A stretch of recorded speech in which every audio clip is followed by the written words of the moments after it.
All right, we should be live. You guys look like you're in the holiday spirit there with that Christmas tree.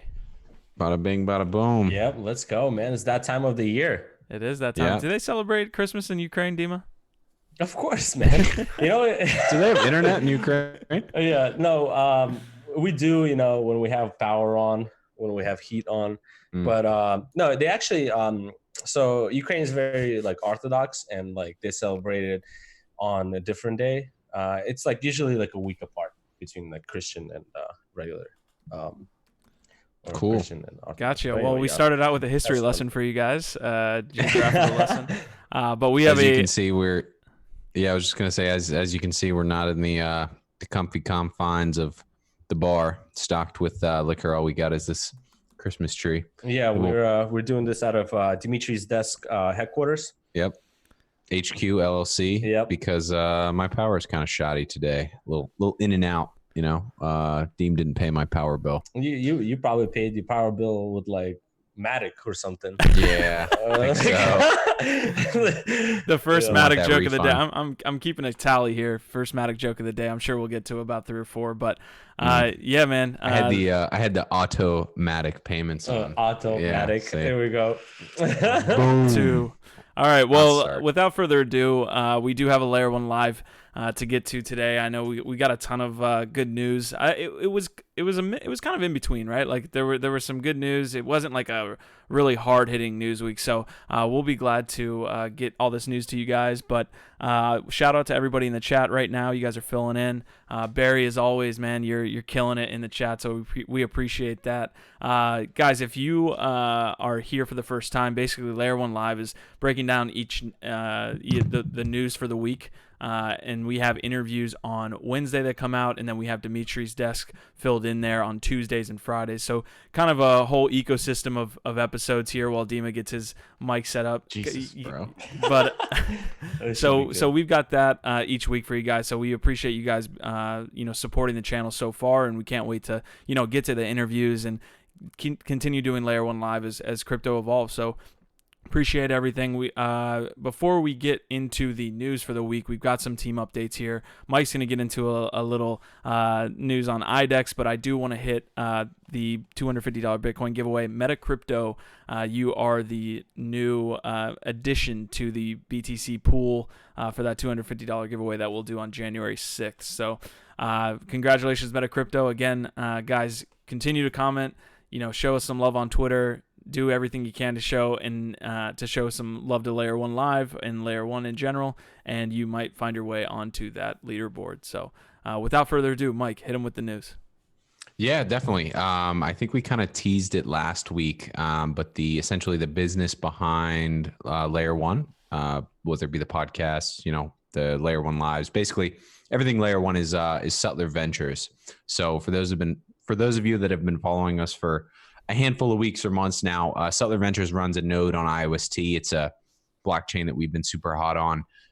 But as we've kind of, closed out 2019 here, we've wanted to certainly expand and look at some other promising projects in the space. So we are super excited to now be running, I believe, 2 total nodes on IDEX, which for those who don't know is pretty much the leader in decentralized exchanges for Ethereum. A lot of news there. It's a super interesting staking setup that they have. I don't want to talk about it too much because we are recording a podcast with their CEO and co-founder, Alex Wern, tomorrow. So I guess they should see that probably, Wednesday, Q? Yeah, they should see it on Wednesday. Yeah, so stay tuned for that. IDEX is basically launching their brand new 2.0 exchange, which is going to come with a lot of efficiencies, and it's an exciting time for IDEX. So I know we're super excited to be expanding there. Yeah, definitely. We've got that episode scheduled on Wednesday, so we'll make sure to ask him a ton of questions, get everything that is IDEX out to you guys, so that you guys can have a better understanding of what we're doing with that exchange. So yeah, without further ado, let me go through the top 5 countries, top 3 episodes, upcoming guests. We already hit the Bitcoin giveaway, so I won't hit that. But top 5 countries, Brazil actually made its way to number 2 on the list, with a majority coming from Sao Paulo. So we appreciate that. Obrigado, I think is thank you in Portuguese. So thank you for that. We got Great Britain coming in at 3, Australia coming in at 4, Germany at 5. Top 3 episodes is going to be that last episode with Brian Kerr, Kava. Check it out if you haven't. That was I believe released last week Wednesday. Then we had Tezos as well as Staked coming in at number 3. So good lineup we've had the past couple weeks, and we're looking forward to continuing to shell out those interviews for you guys. So yeah, definitely. That Kava project is booming like crazy. For those that haven't checked out that interview or checked out that project, definitely worth a look. They're doing some awesome things in DeFi. Yeah, absolutely. Yeah. And he got us in touch with a couple different projects in the space, one of which is Chainlink. So hopefully we can have Chainlink on sometime mid-January, late January for you guys. Upcoming guests, we got IDEX, like we've said. Wax is going to be on the 23rd, so kind of like a couple days before Christmas there, as well as Mana Research on January 8th. And we might have an episode, a couple episodes in between, maybe one episode in between the 23rd and the 8th. So just be on the lookout for that. But yeah, that is the general schedule. So you guys ready to do this? Let's do it, man. What on earth is being dropped in Venezuela these days? So that's a great segue. The Petro is being dropped in Venezuela. So if you guys didn't hear about the Petro coin that Venezuela is trying to do, go ahead and Google that and make sure that you kind of understand what they're trying to do with that token. But basically, the president is trying to basically have an airdrop to Venezuelan citizens and basically public sector workers, military personnel, and eligible citizens. He's going to give an airdrop of 0.5 Petro, roughly 30 USD, at least based on the article. They've tried to do this before in Venezuela via what's called the Patriot system. So basically getting people to sign up for an app and airdropping them tokens to that application, that wallet within the application. It didn't have too much success, but it was kind of an incentivization to get citizen information. So basically, you would create the app, type in all this social information like, hey, what political party are you in, name, age, all this stuff. You get airdrop tokens, but people really had a tough time kind of, how would I say this? They kind of had a tough time exchanging those tokens for the actual, fiat currency in Venezuela.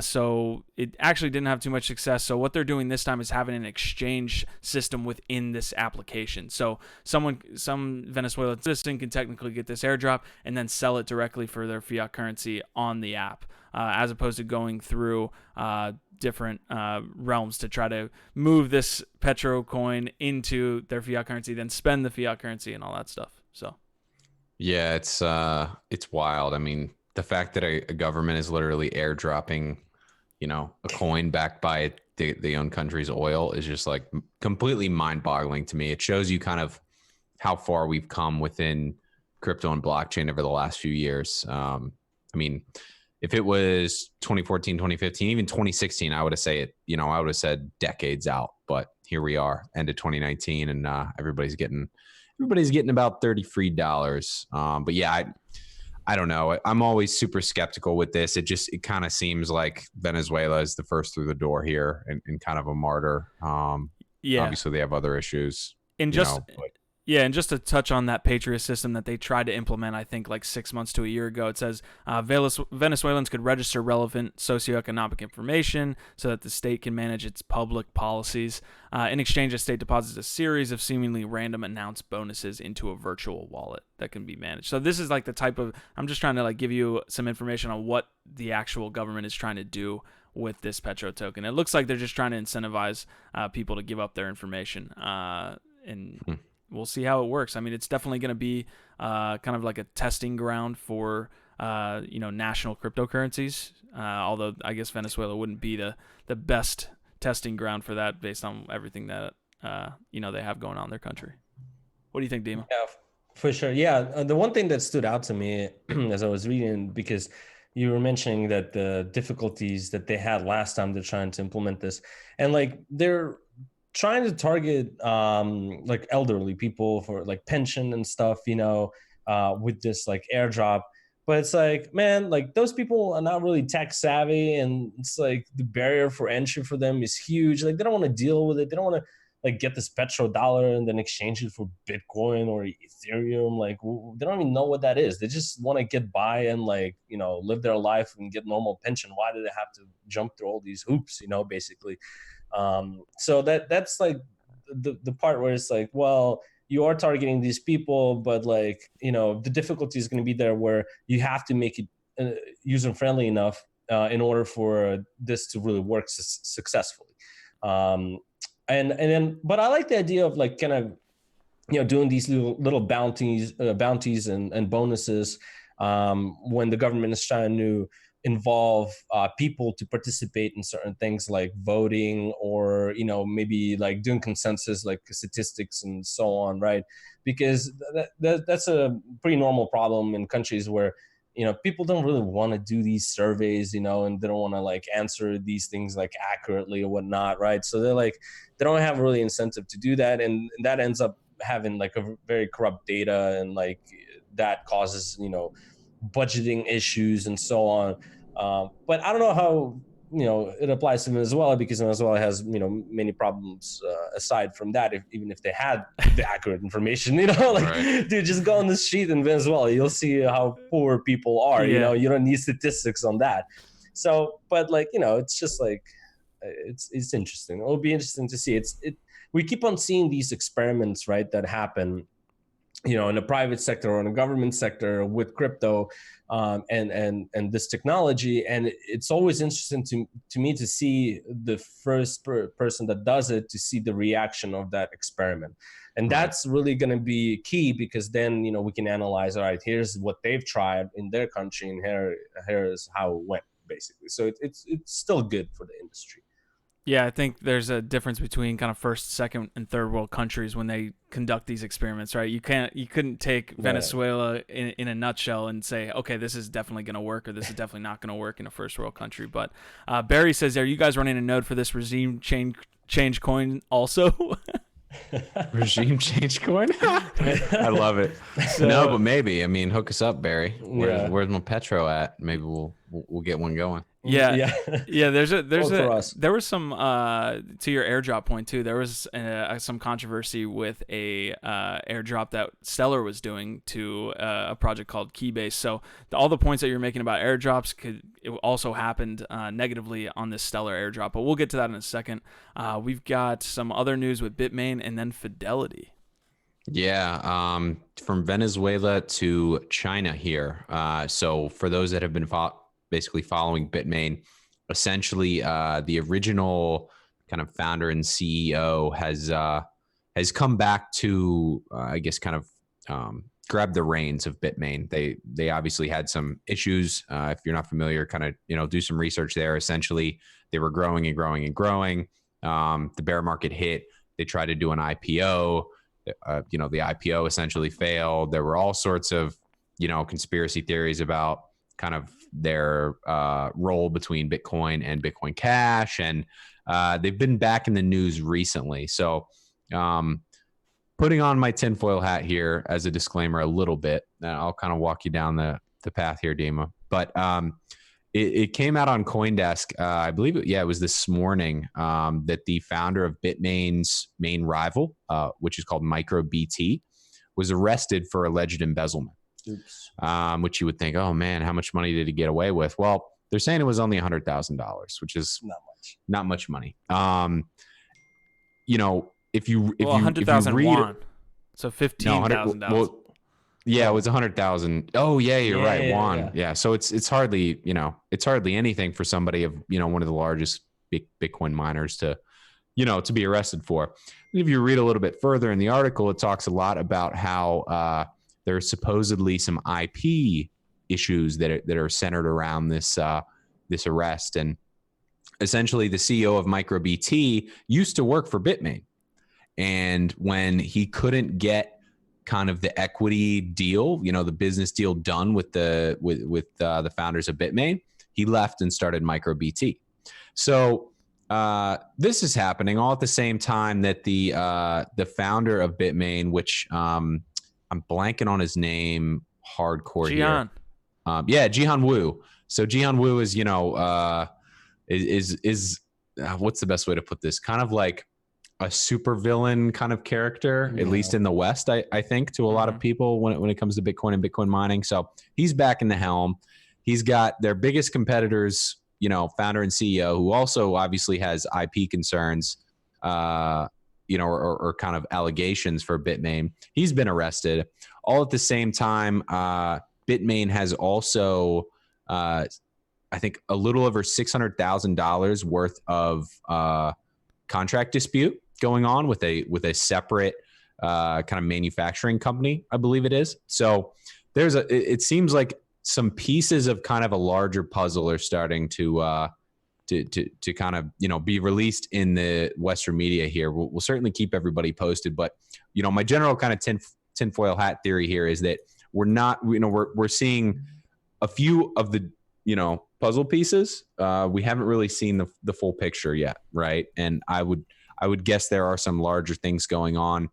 You know, previously we've talked about how China is seemingly going to have a list of cryptocurrency exchanges that are kind of quote unquote okay, and then a list that, you know, are essentially acting illegally.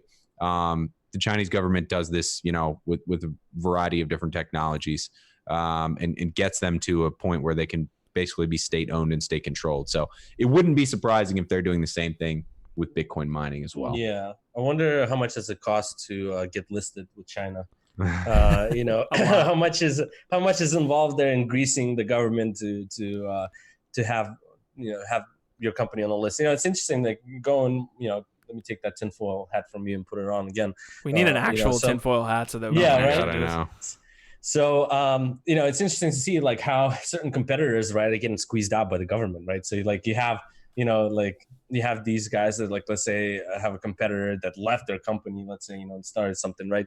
And then you have some of the regulators like, no, you know, like you can't do that because I don't know why, but like we own some portion of this business, right? You know, yeah. So that's, you know, that's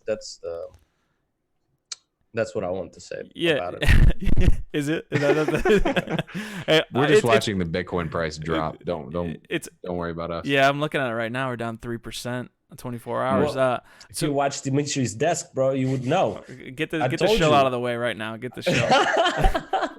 But no, the decentralization like narrative with Bitcoin is always one that gets played, right? Like you want to see like a wide distribution of nodes. So it's upsetting to see like kind of one of the projects taking away market share from Bitmain.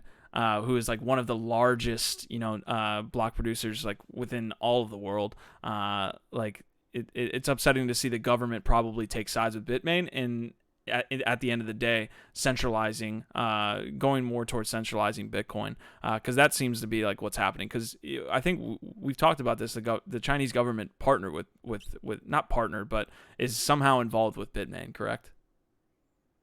I'm not sure. Yeah, I'm not sure. But, yeah, I mean this kind of occurs, you know, in, you know, you make an argument for US too, and like other countries, like, you know, we have certain exchanges that get the license, you know, from New York, you know, to operate and do business in US legally and everything.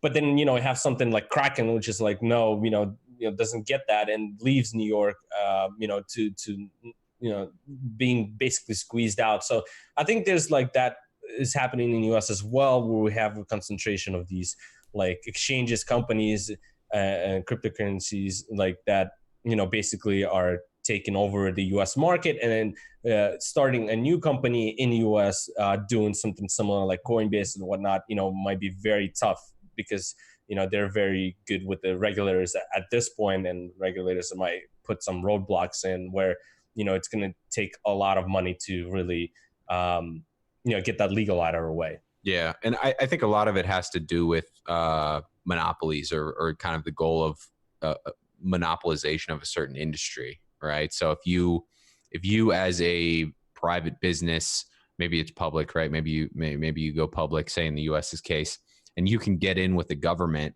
in some form or fashion where you're delivering value to them and they're delivering value to you. Even if it's fully legal, right, you start to create this monopoly of sorts. So under this scenario, Bitmain is, just doing what they have to do to survive, essentially. If that monopolization of Bitcoin mining in China, in order to get there, if it's required that you work with the Chinese government, which everything tells us it is, then, they're going to be in a good spot. And a lot of others like MicroBT are going to kind of be on the outskirts. So, yeah. I mean, my biggest worry is that we get to a point where it's so centralized in China that then it's just represented by the Chinese government. That's usually how it works in the end, Yeah, and in the history. Yeah, and honestly, like, we might be close to that point right now, or even like behind the scenes, we might be at that point based on like their involvement with Bitmain. We got a comment that says Chinese government allows business to operate or not. Ask Alibaba and Jack Ma. So that goes along your point. But let's move on here. We from China back to the U.S. We've got some interesting news from Fidelity. This was broken, I believe, through a podcast by The Block. So they have a podcast called The Scoop, and they had I guess a Fidelity team member in there or some part of the organization, and asked a couple questions, and through those like questions, this came out. This article came out and kind of break it down for us, Dima. Yeah, absolutely. So just to be clear, this is Fidelity Digital Assets. So it's a different venture arm of Fidelity. It's not actually Fidelity itself. So they broke this off as a venture, which is, normal because, you have a lot of companies like, Goldman is like, taking stakes in like crypto companies, and they spin off certain companies that is not, Goldman themselves, because there's liability behind, in case some things go wrong. So this is a Fidelity Digital Assets arm of Fidelity, which is a separate venture. It's it's pretty small compared to the actual Fidelity, just so you guys get the scope of things. So based on this article, basically they're saying, they obviously offer, BTC now and like the custody for it and all that stuff, and trading for institutional clients. And now there's this like ETH 2.0, right? Rhetoric, and what they're talking about is they're trying to get the scoop, or basically to get Fidelity to confirm that ETH is going to be added to their platform alongside with BTC. But from Fidelity's standpoint, you have to really understand they're really trying to fill the need for their clients, right? So it's really going to be up to those institutional clients to really, tell Fidelity, be like, hey, listen, we need this stuff, and I want it on the platform, and then they will introduce it. They're not going to front run their clients and say, okay, if we're going to introduce it, clients are going to like it. That's not the case, because that's not how they operate. And also, you have to keep in mind that they also describe it here is that their clients, they want to have a digital asset that has enough data behind it as far as historic pricing goes, and it being around. So it's like if you're adding some kind of a other token to it, and it's been around only for a couple of years, those institutional investors are not going to really play with that product because it doesn't have much history, and who knows if it's going to be around tomorrow, right? That's their mentality, right?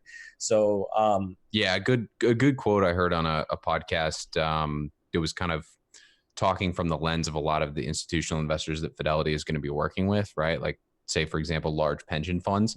They don't look at upside potential. They look at downside risk pretty much solely, right? I think it was an episode that Pomp did with a gentleman who kind of works in the retirement space or wealth management space. And, an interesting point was brought up that basically, let's take a Fidelity, for example, and a lot of these large clients, they don't get incentivized to, say, make more money, right? So if they make 16% on the year versus 6%, their take-home check is not different in a lot of cases. So they're not incentivized to try to just make more money, like you would see with a lot of traditional funds or trading desks or whatever the case may be with larger banks. Why is the structure that way? The structure is that way so that they don't invest in shady cryptocurrencies and lose everybody's money. It's to preserve the capital. So right. It's risk management to preserve the capital of your clients rather than chasing the high yields for investments like other products offer. Yeah. So if ETH's only been around for since 2014. They've got a major hard fork that, now has ETH and ETH Classic. They've had the DAO hack. Yeah. There's concerns about them, transitioning from proof of work to proof of stake. You can see the risk. Yeah. Yeah. But I'm going to play the super bullish side because this is something that I guess it's a narrative that I've been following for a handful of months now. And that I think ETH is going to, be quite a huge runner in the coming years. We were talking about this a bit at a crypto meetup that we went to here in Pittsburgh. And, it's basically ETH versus itself. No one has really been able to, in my mind, combat a lot of the advantages or kind of the moat that ETH has in the industry. I mean, they have all the devs, all of the stable coins are there, especially now that Tether's moved over and a majority of people are now using Tether on ETH via ERC20. I mean, everything's set up for them to potentially get back to a point where ETH is closer in market cap to Bitcoin. And while I think there are risks, I think the general kind of greed phenomena or FOMO phenomena will push people towards picking up some ETH along with their BTC. You were talking a lot about also the fact that DeFi on ETH is huge and it's blowing up like crazy. So that's a huge factor to it. Yeah. Imagine if you could. No, sorry. Go ahead, Q. No, I was saying DeFi is going to be a huge rocket boost for what Ethereum's trying to do. And you even see startups like Cosmos, startup like Polkadot. These are all in some way interoperable with back to Ethereum. So it's kind of this feedback loop, right? Like all of if even though Cosmos, even though Polkadot, even though all of these ecosystems are technically like separate from Ethereum, they kind of feed back into what Ethereum's doing. It's not completely separate because they're all interoperable, and that just that makes Ethereum more valuable. Maybe not in price and things like that, but just in efficiency. But go ahead. Yeah, no, I was gonna say, like, I could see a scenario down the road, maybe a few years, maybe not even that long, where in the same way we've seen decentralization move to a spectrum, we start to see DeFi move to a spectrum. Right. I mean, we'll kind of talk about this a little bit with IDEX on the podcast this week, kind of about how they're technically decentralized, but obviously they're not fully decentralized in a lot of ways. So assuming DeFi continues to grow, assuming they don't have some sort of giant exploit issue like we were talking about last week with Maker, assuming there's not some sort of giant market crash for DeFi, I could totally see a Fidelity type or other somewhat retail oriented banks or institutions set up some sort of DeFi in order to sell the concept of decentralization, right, as that front, even though there are only certain portions of it that are decentralized, right? Yeah. So if Fidelity comes out with its own, like a hybrid. Yeah, a hybrid, its own staking blockchain where, if you use their app on your phone and your phone can act as a light node, and then you get, 0.1% or something like that in APR on every asset you hold with Fidelity. And they'll say, oh, our blockchain's decentralized because you act as this light node. Even, it's obviously not the case, right. But it's a massive selling point if DeFi can actually kind of reach the mainstream and people actually see value in, finances out of the traditional system. Yeah, when are we going to see some stress tests on DeFi products like Maker, with the fact having the market that, let's say just drops, volatility picks up. I wonder if there's research done on the stress test in terms of that machine working fine when this happens. Yeah, because we have that obviously in traditional finance. Yeah, I mean, the $150 mark for ETH was a big mark. A lot of people thought that right. that as ETH broke 150, downwards, that everybody was going to get liquidated and it was going to send the make or die situation into chaos. But essentially what they found basically just people, adding on to their collateral. Yeah, making exactly. sure they didn't get liquidated. That's really what it is. And that's the reason, remember we were talking about last time, why collaterals are, pretty high. It's because of how volatile this market is. So yeah, adding to that collateral, adding to the margin to keep the position. Yeah, it seems to be, in my question to you, like just to, again, like technically wrap a bow on this, like we like to say, this Fidelity Digital Assets article seems to be a little bit premature based on what you were saying. Like it was like it came out like, oh, Fidelity Assets 2020 Ethereum, we're gonna offer custody. It's like, okay, that's if our investors, like, it seems like much ado about nothing, to be honest. Like it seems like clickbait. Would you say the same thing? It's like slow your horses. It's like very rumor mill. Yeah. Gotcha. Okay. All right. Well, before we move on to the non-breaking news, like we like to call it, which there's a lot of kind of duds in here where there's kind of some missteps, but which should be funny. But before I get to that, I wanna pose a question to you guys, because Barry's in the chat saying every year had one strong trend dominate. 2020 equals the year of DeFi, which technically 19 might be the year of DeFi too, but this is the question I want to ask you guys, and we'll go lightning here. So based on 17, and we can even start at 16 maybe. So 16, 17, 18, and 19, what were those years primarily dominated by? So 16, lightning round, what was 16? That's easy. What? I mean, what, ICOs? I was going to say 17 was ICOs. 17 was ICOs. Okay, 17 was definitely ICOs. 17 ICOs is smart contracts, I guess. Like, 16's tough because 16's kind of an in-between year. 16's kind of like a lot Silk what Road? 19 feels like. Silk Road. So 17 17's ICOs. I'm not sure about 16. 18 was definitely the bubble. ODOT's saying 2017 was the bubble, but 18 I feel like was the 18 was the popping of the bubble. Yeah. So what was 18? I would say staking. Yeah. And then we also had the IEOs, right? Or is that 2018? Yeah. That was more 19. Oh, 19, yeah. 18 was like a wasteland. Like I would just like basically just leave it blank. Bloodbath. Yeah, 2018 never happened. Oh, actually, you know what? I would say 18 was probably exchanges. Exchanges? Yeah, exchanges were blowing up. Like so many exchanges were opening up like crazy.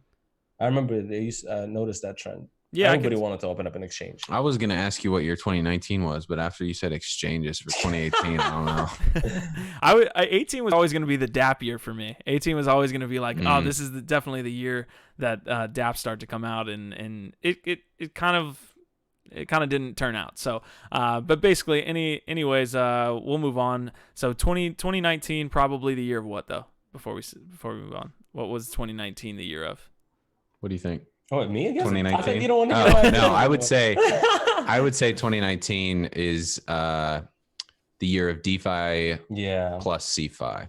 I think CeFi blew up probably more than DeFi. And if you want to include, I'm going to do this year of DeFi, CeFi, and Hi-Fi, meaning that, this was the beginning of crypto moving into more of a high finance structure with derivatives products and futures. Yeah. Did you just make that term up, or are we coining I made up it? Hi-Fi, but Hi-Fi. I don't know. Like it. Yeah, I like we it. can run with it. TM. All right. Cool, man. All right. So we'll move on to the breaking. That was good. That was a good exercise. If you guys want to comment in there, we've already got a couple comments saying, 2017 was the year of the bubble. We had ICOs, stable coins, bears. So the year of the bear might be good for 2018. Yeah, I like the stable coins. Barry got a good point. Stable coin, stable that's coins for sure.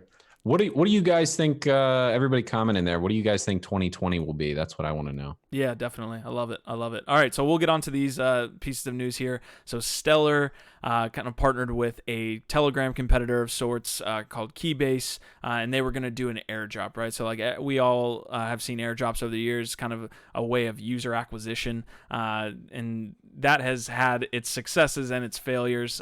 Certainly, I would say more failures, but that's a conversation for another day. But they were going to airdrop, I believe, 2 billion Stellar lumens. So that's, I don't know the actual, Dima, can you look that up and see what that actually is in USD? I think it's 10 million. Is it? Yeah.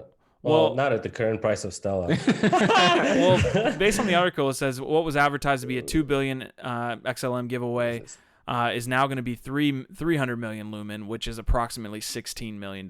So, okay. So I don't know if you want to break that out and do the math on the spot. But basically what this airdrop got hit with is exactly what Dima was talking about early in the episode, which is if Venezuela does this airdrop, there's going to be a ton of fake accounts that are set up so that one person can collect multiple accounts worth of airdrops. So that's basically what happened. They tried to do this XLM giveaway to acquire users for Keybase, and they had to shut it down and drastically reduce the amount of XLM that was going out based on all of these fake accounts that seemed to come up. So an announcement from the project actually came out on the 13th, and it says we began distributing the final amount of 100 million Lumen to qualifying members.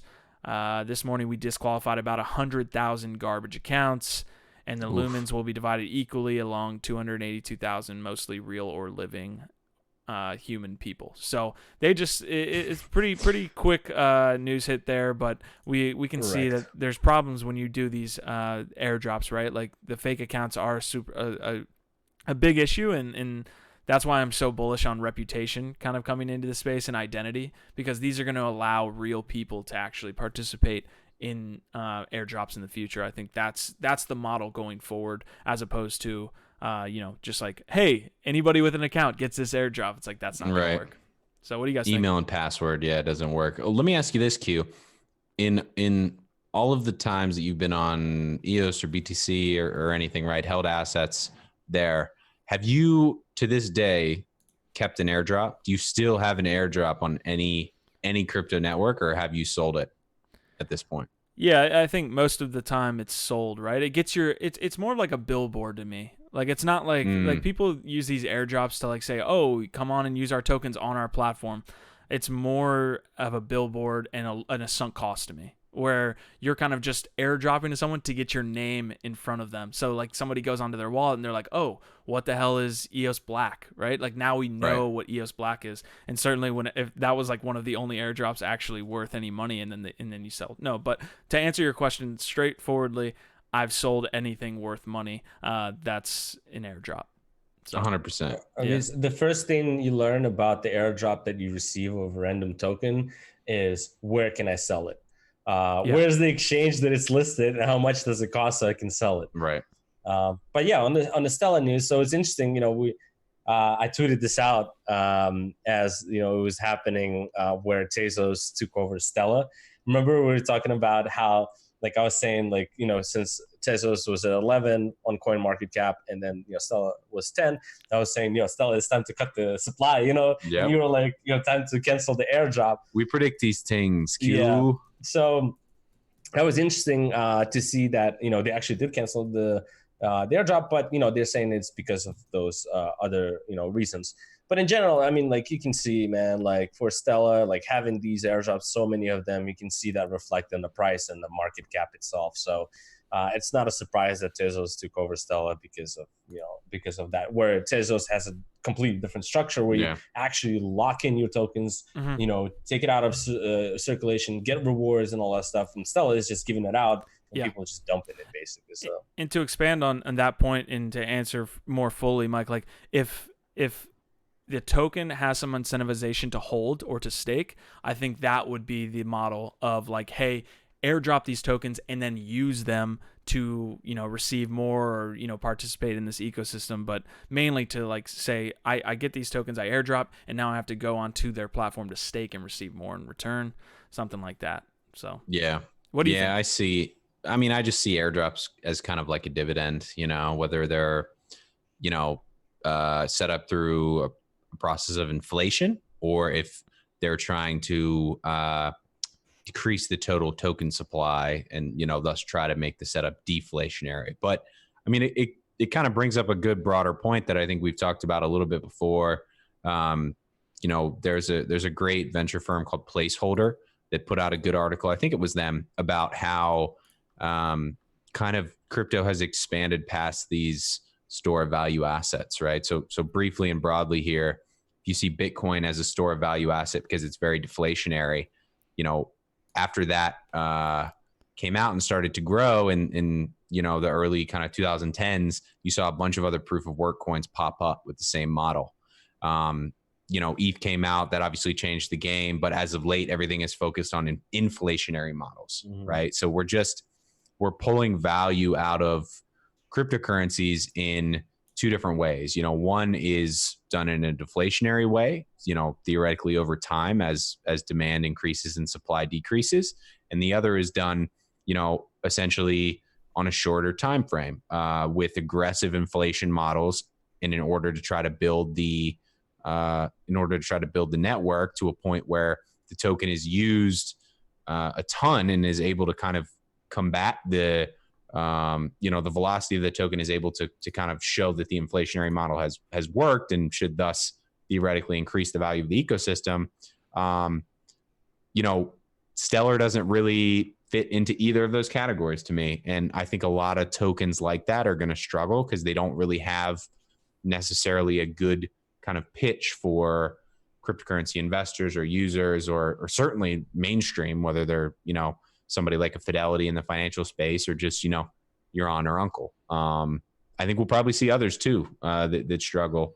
I think Litecoin's one that's everybody's kind of like, what's the deal? Are you guys just going to be the BTC testnet forever? Like I'm struggling to kind of see the reason to hold Litecoin and Bitcoin versus just Bitcoin. Litecoin seemed Litecoin's use case in like 2017, 2018 on that run seemed to be that it was cheaper than Bitcoin on Coinbase. Like it was like, oh, Bitcoin's like $2,000, Litecoin's like $30. Like it seemed to be the use case was just to like fulfill the plebs' need to like buy something cheap. And that Ripple's another one there too. Yeah. I mean, I have no reason to buy Ripple at this point other than just pure speculation. Yeah. And basically Ripple is, the way I think of it is that the institutional investors are the ones who got the airdrop and now they're just offloading it on retail. I think we should probably move on because we got a ton of stuff to get to, but aren't Ripple and Stellar like kind of like positioning themselves B2B? Kind of, yeah. I mean, they're all about payment rails, payment networks. I mean, Ripple is definitely B2B or bank to bank. Mm-hmm. That's been their focus, whereas Stellar is more of the bank, the unbanked. Yeah. So a lot of their airdrops focus, I think it was saying in that article, on South America and Africa, right? So it's like, hey, here are these free tokens, send it to each other in the same way you would, a theoretical PayPal dollar or something like that. But got it. Yeah. Okay. Anyway, we now that we have kind of exhumed Stellar, we are going to bring up good old QuadrigaCX. So this, for those who don't know, is a Canadian exchange that shut down, I think, earlier this year, maybe end of 2018. It's been a little while now, but they're back in the news because some creditors of QuadrigaCX, basically people who want money from QuadrigaCX after they went into bankruptcy, are now asking for proof that the CEO is dead, right? So again, just briefly as context, essentially the QuadrigaCX Canadian exchange all of a sudden was basically like the CEO and founder, who coincidentally is the only one with the private keys for the cold wallets that hold, the majority of the capital for the exchange. He's dead. He died in India due to complications of Crohn's disease. And because of that, and because we don't have access to the crypto, we're going bankrupt. And it was a huge deal.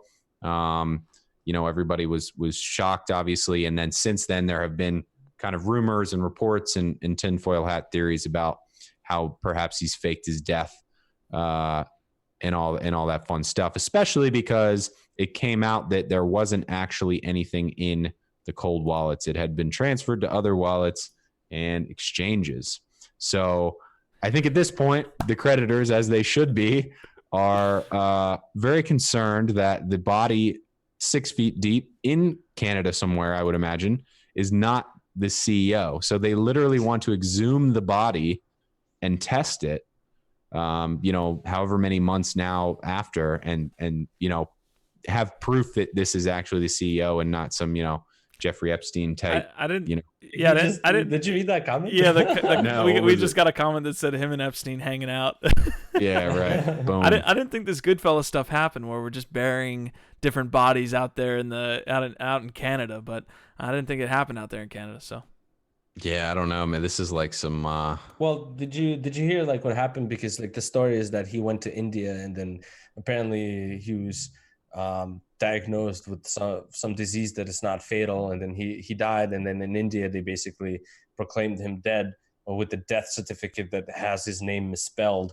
And then, my God. Yeah, and then the doctor when Canada talked to the doctors in India and trying to like confirm why he died, the Indian doctors were just like, no one knows. Not sure. I mean, Crohn's disease is like is it the disease of the bowels, right? So the fact that you died in India with complications from Crohn's disease is like a giant meme in and of itself. Yeah. But yeah, anyway, so if you thought you weren't going to hear about QuadrigaCX again, it's back in the news. Yeah, shout out Coinbase. But anyway, interesting kind of regulatory happenings in the UK. What's going on there? Right. Yeah. So as regulations start to kind of roll out and more guidance is increasing from EU side, so we're going to fly to Europe now. So we have this company. It's called Bottle Pay, which is basically what it does. It gives you the ability to send small increments of like your crypto in an extension wallet that you have in your browser. Pretty simple setup. We have many players like that. So yeah, they raised 2 million seed round to have this technology. I think there was back in, I guess, yeah, it was this year. And what has happened basically due to the change in EU regulations and guidance for 2020, they've decided that they're going to shut down because they cannot implement those things and basically follow the guidelines. The guidelines are essentially, in regards to KYC, right? So that's a huge topic, that regulators have been, talking about and having to comply with that, with the anti-money laundering and all that stuff. So like for a smaller company like that doesn't micro transactions between the users using the extension wallet, that would be pretty extensive to use the KYC measure for every single user that does this micro transaction and so on. So I think they just did the math in terms of how much it would cost for them to do these things, KYC, and expand in the market, and they realized that the cost is a bit too high for the amount of revenue that they would make on providing the service to the client. So that's just that's just the way it rolled out for Bottle Pay. So they did this $2 million raise. What happens to that cash now that they're closing up shop? They got to give it back. They got to give it back to investors. Okay. Yeah. Yeah, I mean I'm pretty sure it mentioned that in the article. It doesn't sound like It's not an ICO. Like it was a regular seed round, with investors. So they didn't sound worried. Yeah, exactly. Other than the fact that they had to shut down their startup. They're the ones. Yeah, they're the ones who made this decision. Right prior to 2020, came out publicly with an article saying why they're doing it and so on. Right. So they're being responsible in that side. Yeah. I mean, the same thing happened to Shapeshift. Shapeshift just took the other route, and instead of saying, that they weren't going to comply with the new AML setup and that they were going to shut down Shapeshift, they did comply. So now there are KYC requirements on Shapeshift, which has traditionally been huge on non-KYC. I would love to get hear from Eric Voorhees. I was going to say get Eric Voorhees on the show, but I don't think we're quite there yet. But you guys keep sharing. You guys keep liking, commenting. We'll get there.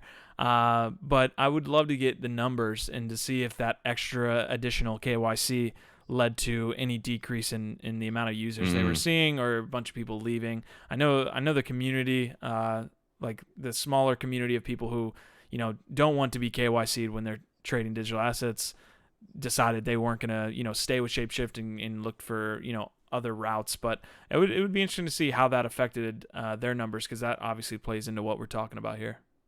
Yeah, for sure. I mean, it's obviously pitched as a philosophical reason for the shutting down, but that's a great point for sure. Hold on. Give me 1 second. Yeah. Just step out for a second. We're losing Dimitri real quick, but that's okay. Yeah, that's good because he's not even on the next point here. So you got we're moving into Bitcoin here, guys. If again, the way, and I should say this at the beginning of the episode, but the way these episodes are produced afterwards is they'll live on YouTube, but give me like 45 minutes to an hour post video and we'll have it timestamped. So if you just want to hear about Bitcoin, you just want to hear about EOS, you want to hear about Tezos, IOST, then basically the timestamps will be there. So we'll get into Bitcoin now, though. Yeah, definitely. Some interesting news. This kind of, came across my desk and I guess, I kind of perked up because this is something that's been interesting to me. And it's essentially Bitcoin sidechains, right? So there is a exchange in Dubai called BTSE, who is now planning to raise $50 million worth on essentially Blockstream's Liquid network, which acts as a sidechain to the Bitcoin network. So for those who aren't familiar, RSK has really been in the news for Bitcoin sidechains historically, but we haven't really seen much happening from them.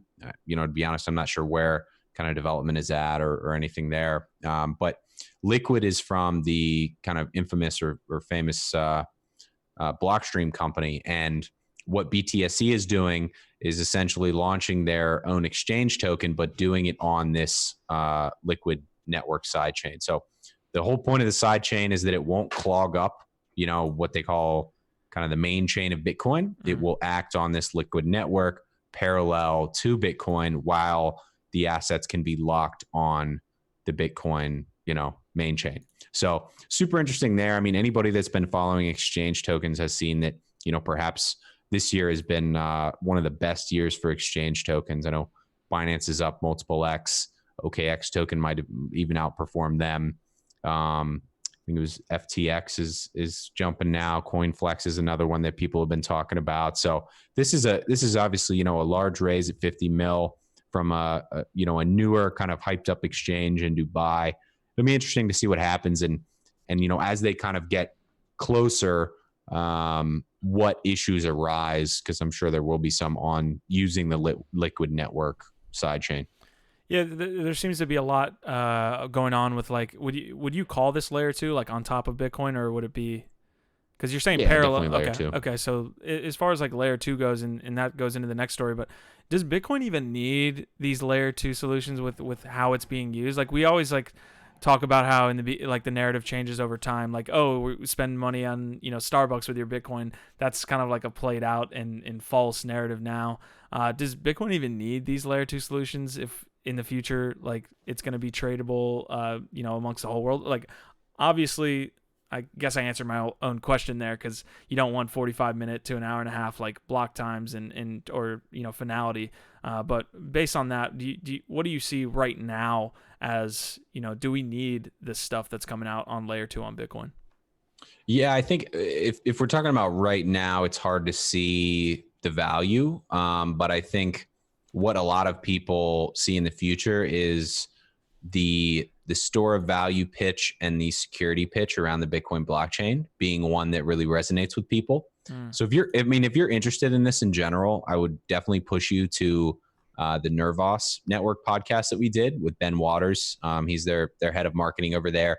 They're doing something very similar. They're just kind of being spawned out of ETH. They have a lot of ETH miners that are moving over, but basically their whole kind of pitch or thought for the future is that while Bitcoin traditionally has been the leader as far as cryptocurrency goes, essentially as a crypto store of value asset, if you will, they see many, many more blooming in that store of value kind of department as value creation continues to happen within crypto. So I could see kind of an overall branding pitch or marketing pitch, or just kind of plan around being able to lock assets or kind of mark assets on the main Bitcoin blockchain and then trade them on a secondary sidechain. I think it just, it allows you to kind of tag along with the success of Bitcoin without having to, say, launch your own blockchain or something like that and start from scratch. Gotcha. Okay, I like that. All right, well, I'm going to paste the next story here. This is basically a tweet from a company, and I might butcher their name, Async, that kind of showed the user interface of their Lightning Network app. So basically, they introduced a Lightning wallet. It's called Phoenix, and they use this app to interact with the Lightning Network, obviously. So they say in less than 3 minutes in the video, you can set up the wallet, receive money, make on-chain and off-chain payments, do a full backup store. I guess they go on to say that some of their main goals were to simplify streamlined onboarding, no channel management as far as, obviously running the node, and then simple seed-based backup restores and non-custodial. So as far as like the tech behind Lightning Network, I definitely have to get more experience there. Dima, do you have experience like understanding what, how Lightning Network kind of functions day to day? Yeah, that's a good question. It's a very good question for a dev. So from my perspective, I wouldn't be able to add much value to it. But so from what you said, is this something that's already live that they're doing, or is it something that's coming up? Yes, so it's definitely in beta right now. They basically wanted to show like the user interface of this app that they're creating. So it's not too big of a story, but it is kind of like an evolving story on the Lightning Network, right? Like Lightning Network up to this point, some people think it's a meme, but with applications like the one we just linked, when a user has access to like a front end, it definitely helps the whole ecosystem of the Lightning Network. So definitely interesting to see going forward, but just wanted to drop that little tidbit on the Lightning Network and people making it easier for people to transact with Bitcoin, because that, again, to Mike's point, that's the goal. Yeah, I did have one thought on this. Watching that video on Twitter is like, I could see in 10 years looking back, this video comes up as like a hilarious example of the things that you had to do to transact, with Bitcoin or any other crypto asset, because it just like, I really at this point can't imagine a world where the mainstream people transact Bitcoin, maybe other crypto, but Bitcoin without some third party or not even layer 2, but really third party, whether it's an exchange or otherwise, that does all of that on the back end where users don't see it at all. Right. So maybe it's a layer 2, but at this point, like why haven't layer 2s been able to get there and launch something like a Square Cash or a Venmo or something where just solely from user experience, the user doesn't have to see any of that. Right. But because you have to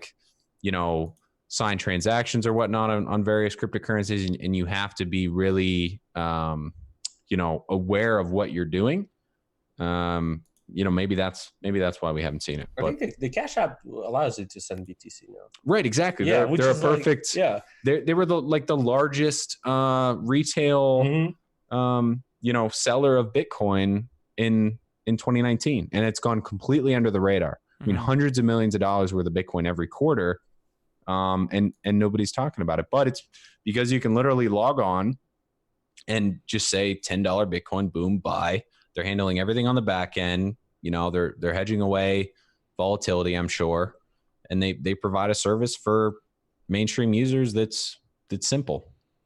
Yeah, that's fair. I mean, when you have your Bitcoin in the Cash App, obviously that's Square's like Bitcoin, not yours. Correct. That's true. Because then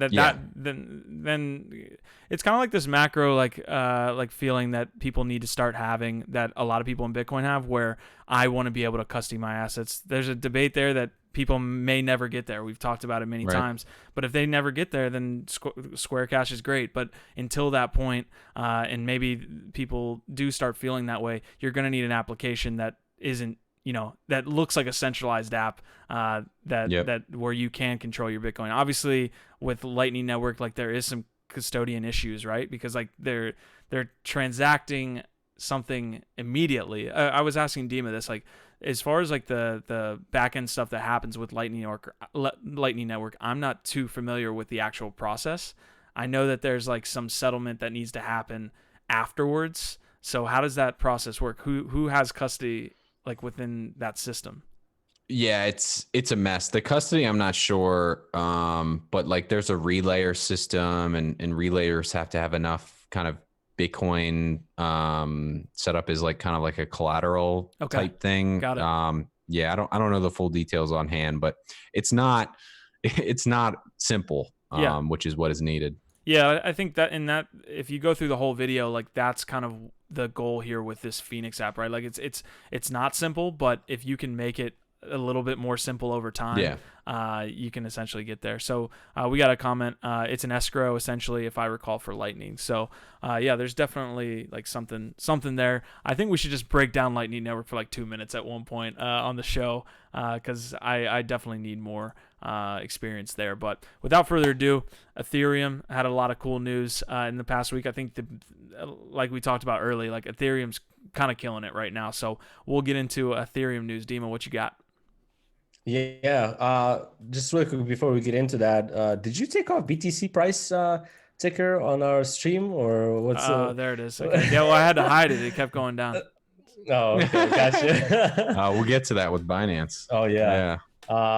So big news from Nike coming out. Nike. Sorry, it's my Ukrainian accent. He's an Adidas guy. Definitely an Adidas guy.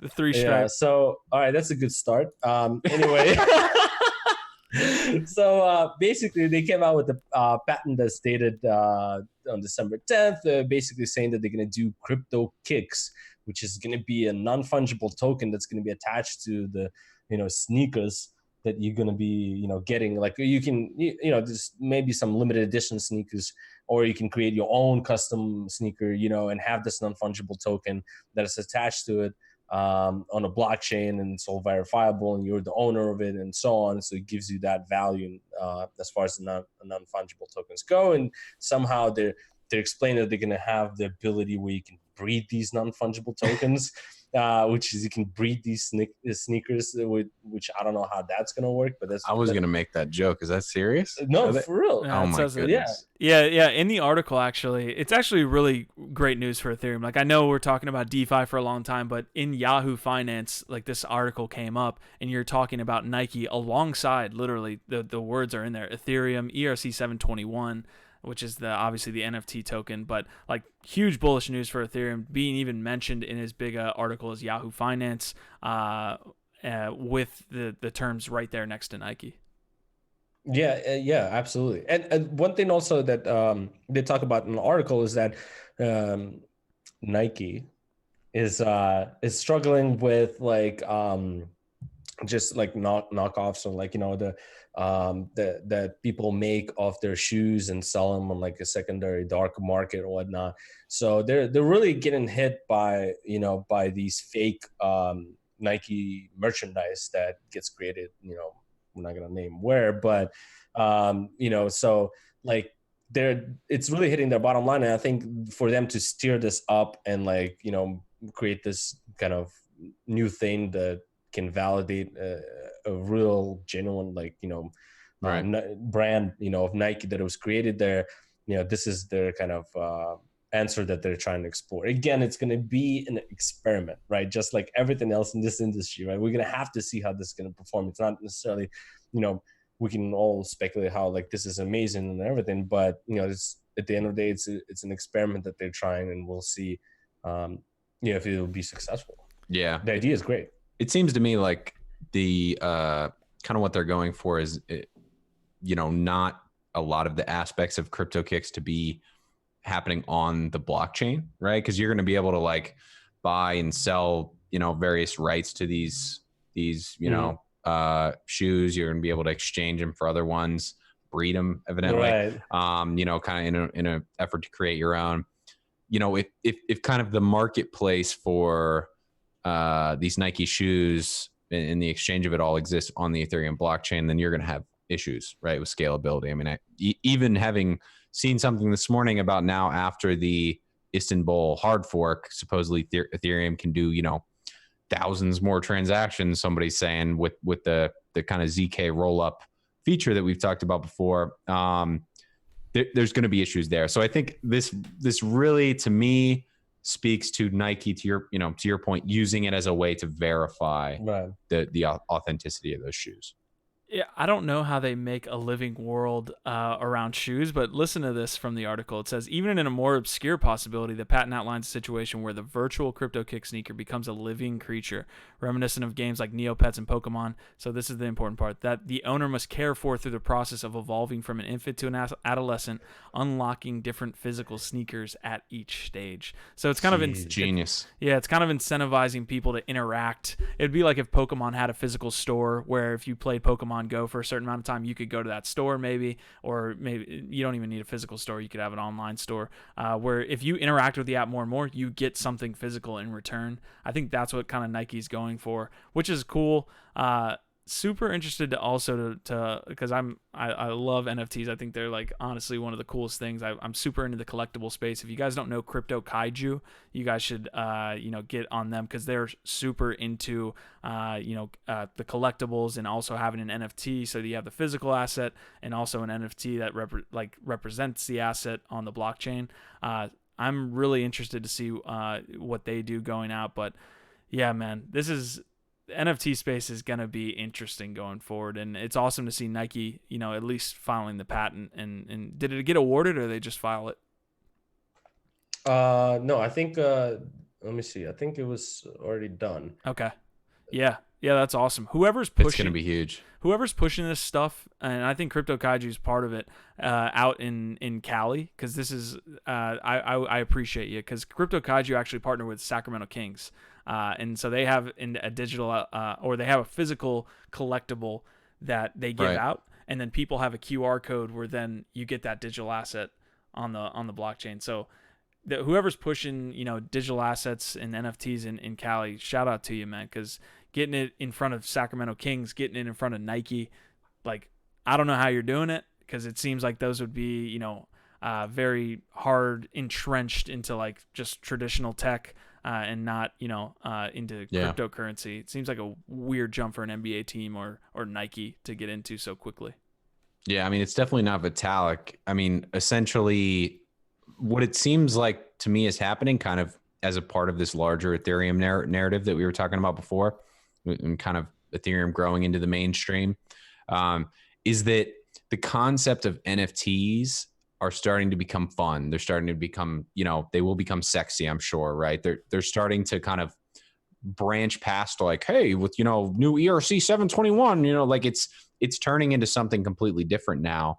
I mean, when you have Nike putting their shoes on the Ethereum blockchain in this way and doing it in the best way possible. I mean, we were just talking to Kyle Liu from dap.com about this, where I think in order for the NFT to really gain any sort of viral popularity, there has to be some incentive for you to continue to look at the NFT or interact with the NFT. There's got to be a front end there where some process can happen in the same way that you level up, video game characters or whatnot. So, I mean, it doesn't, why do you need to take care of your shoe if it's a digital, quote unquote, kind of store of value?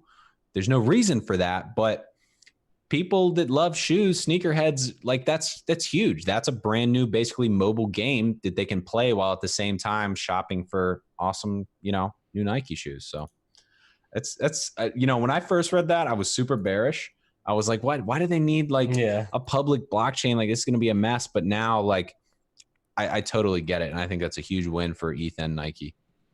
Yeah, to move on to NFTs. Well, I guess before, the one question I had was, how does where you were talking about digital ownership of a physical asset, like just as kind of like confirmation that it's real or confirmation that it's authentic. How does that interact together? Could you could technically sell the digital asset and still have the shoes? Like, how do those two interact together? It doesn't compute with me how those two things interact in real life. But moving on to Decentraland, they got an index via this company called Metalith. So basically, if you guys don't know, Decentraland has this kind of thriving NFT marketplace. Decentraland obviously being this 3D I guess, virtual world, kind of like Second Life on the blockchain. But basically, they have this NFT marketplace where you can sell and buy real estate, like actual digital real estate that will eventually, hopefully, come to fruition. It already is kind of within their virtual world, Decentraland. So basically, they've got this index, and I'll link it now, where it basically follows asset prices and percentage bases, and I'll link it here now. Hold on. That's fascinating. Yeah, so I'm trying to take a look at that index right now. Are they rising? Is real estate on the rise, or? Yeah, so based on the performance here of the data that they have, based on land prices over the past week, it's up 15%. Over the past month, down 30. 3 months 30, 6 months 71, and year to date down 50%. So I think Metalith is going to aggregate all this data. It's a company that provides tools and research for non-fungible tokens. So we're talking about all this NFT stuff. It's important that we're going to have good data, and that's obviously like shown to the public and shown with some type of good interface, but basically, right. Not a huge point here, but their first index is going to be on Mana and on Land, which are the tokens within Decentraland. After that, I'm sure they'll move on to CryptoKitties and all sorts of NFTs that exist in the space. Yeah, I would say watch out whenever Decentraland incorporates DeFi, right? Ooh. Like how many years or how many months until Dimitri's desk, is trading mortgage-backed tokens for digital land on Decentraland, Yeah, I was just looking at this index of pricing. It looks like they could use some government subsidizing here. We need to lower rates in Decentraland and allow people to take on credit to stimulate the real estate. In Decentraland. Everyone should own a home in Decentraland. Exactly, right? You originally had some land in the Genesis City, no? Or was that just Rob? Yeah, that wasn't me. Okay. I just had the tokens. I think Decentraland is poised a lot like a BAT, basic attention token, to be a major leader kind of in the ETH realm of things. Yeah, I think so too. I think they need to get the world out in general. I think they've been iterating on like how this world is going to look for the longest time. I think they did well. Dimitri always points out that all the companies that raised an ICO in 2017 did not spend their money wisely.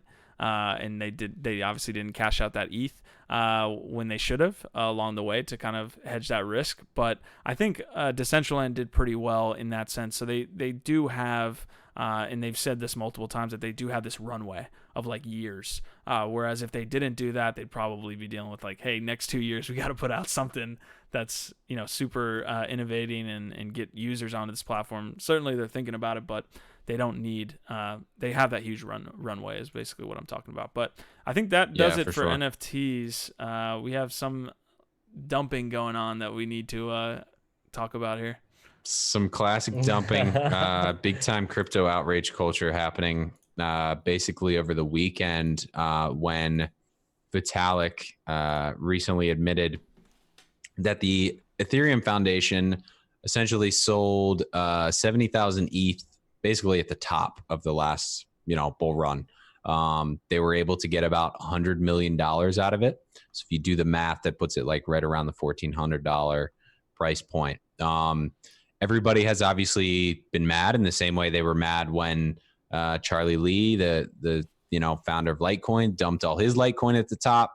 But if you take this objectively and you're not somebody who bought ETH at $1,200 and feel like you got dumped on, this is a genius move for ETH. They saw that the market had pumped like crazy. They could turn in 70,000 ETH worth in exchange for, to your point, Q, with Decentraland, years and years and years of runway, for the Ethereum Foundation. It seems like a good move to me. I mean, I think some of the other qualms around this have been that they sold all of this. They were able to, turn this ETH into almost $100 million, but then, essentially announced that they wouldn't be funding any more internal teams. So the Ethereum Foundation wouldn't be paying out any more of their kind of grants. So, I can kind of see some of the, heartache there. If you were a team who's been trying to build on ETH for a while, but maybe haven't been able to because of scalability issues,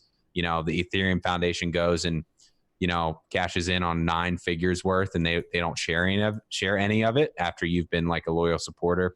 I totally get that. But it's, it's just, it's another classic case of kind of the team that, say, investors or developers have believed in for so long, then kind of getting dumped on here. So, I don't know. Cash out all of it? I mean, 70,000 ETH worth. I don't know what the total is. What is the like percentage of that is? But also, if you look at the, just the overall trend when we had Ethereum at 1.4K, and then when they're saying they dumped it, you don't have a scenario where you just see a straight up like red candle that just goes down to like Matic style. I knew it was coming. This like it was there was also market conditions that started squeezing out ICOs and so on. So it was like a trickling effect. It wasn't them that actually caused the dump and dumped like the ether to like where it is now, right? So you have to put that into perspective. Like by the time when they were cashing out ETH, the market was already mature enough where it could sustain. There was enough liquidity, and they are basically, they were hedging the market risk because the Ethereum Foundation wanted to still operate, right, to work on the technology. But if you didn't cash out, and you would undermine the progress of your technology because you did not hedge the risk of the market volatility, then you're going to end up like ICOs that, raised all this money and lost it because of the market, and they couldn't even build their tech because they can't afford it anymore, right? So that's my argument, for that. Consensus ran into these issues. I mean, it was earlier this year that they were laying off all sorts of people, and one of the main reasons they talked about was that as the price of ETH was growing and thus their budgets were growing, they expanded. I mean, you guys remember the ICO alert days, like there was a brand new 40 to 80 person consensus team running some small operation within the industry as a whole, like almost every month it seemed like. And they're kind of the opposite example of somebody who didn't, kind of scale appropriately. I mean, most ICOs, to your point, did that, or didn't do that, but yeah, you were talking about earlier how a lot of the community members would like these funds to be pushed towards the community that have been loyal, and it's funny because that does happen on EOS. It happens in all these communities where it happens in IOST where people want money. They always want money, right? So this foundation funds that are set aside. Hey, what are you doing? You need to be funding my project. You need to be funding all of these different projects. But to your point about consensus, that's a great example. Like the reason they have all these layoffs is because they put money into all of these projects that didn't turn out, like on like an 80% clip just did not work. And that's kind of the devil's advocate to saying, okay, EOS, like spend all of this money on these different projects. We need that type of money. Well, what could happen is you 1 million here, 2 million there. You got 50 mil down the toilet on these projects that never did anything. So, right. It's super interesting, man. Yeah. Joe Lubin seemed to have like just thrown money. He had just like more money than he knew what to do with, and he was a billionaire towards the top. Yeah, just himself, not even consensus as a whole. So I mean, it speaks to how much money they had. There's an interesting kind of sentence or two at the bottom of this article. Again, if you guys hang out for about an hour or so, you'll see it on the same YouTube video here. But the CSO, his chief strategy officer of the Tezos Foundation, slipped in with a quote basically saying, if you're a team, that needs funding and that's building on Ethereum, come build on Tezos and we'll give you the funding. Tezos is not hurting for funding. They've got hundreds of millions of dollars in the bank after a very successful ICO from a funding standpoint. So it's Tezos has been in the news recently. I mean, they're kind of the latest to take a jab at Savage. ETH. Yeah. Yeah, Tezos is kind of the hottest girl at the dance now, it feels like. But yeah, we'll head into EOS here. So we've got some EOS news. Brendan, I believe, on a trip from wherever he was, probably, I think actually there was a picture that showed him and Dan in DC, talking, at the SEC headquarters. So continuing to work with government entities there to kind of make sure that EOS and Voice more specifically is kind of, doing the right things, quote unquote. But on his travel back to Blacksburg, he apparently just went on this tweet storm, right? So like we've talked about kind of having the face of the franchise for a long time, and Brendan needing to take that role within EOS.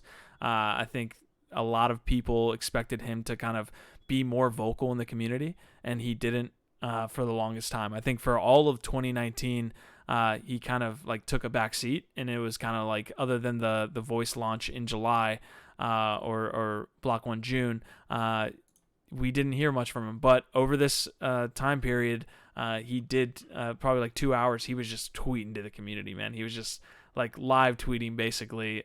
Anybody was commenting, he was commenting back.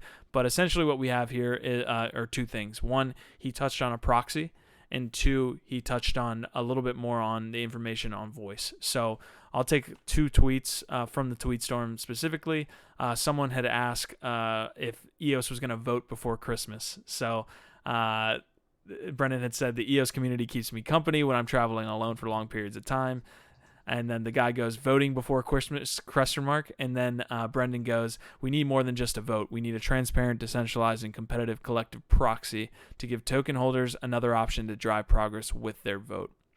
I'm obviously very excited, but don't get your hopes up, because I'm not into letting people down. So certainly they've, based on the last sentence in that tweet, the Block 1 team has heard a lot of negative points on Voice, people expecting it to be released sooner, people expecting a lot more information on Voice. So when he says, I'm not into letting people down, that's kind of touching on that. But based on that, it seems like they're trying to figure out a way that governance can be solved through various proxies, or maybe even one proxy, where someone feels comfortable enough to vote towards a certain proxy that can get things done within EOS. What do you guys think about that?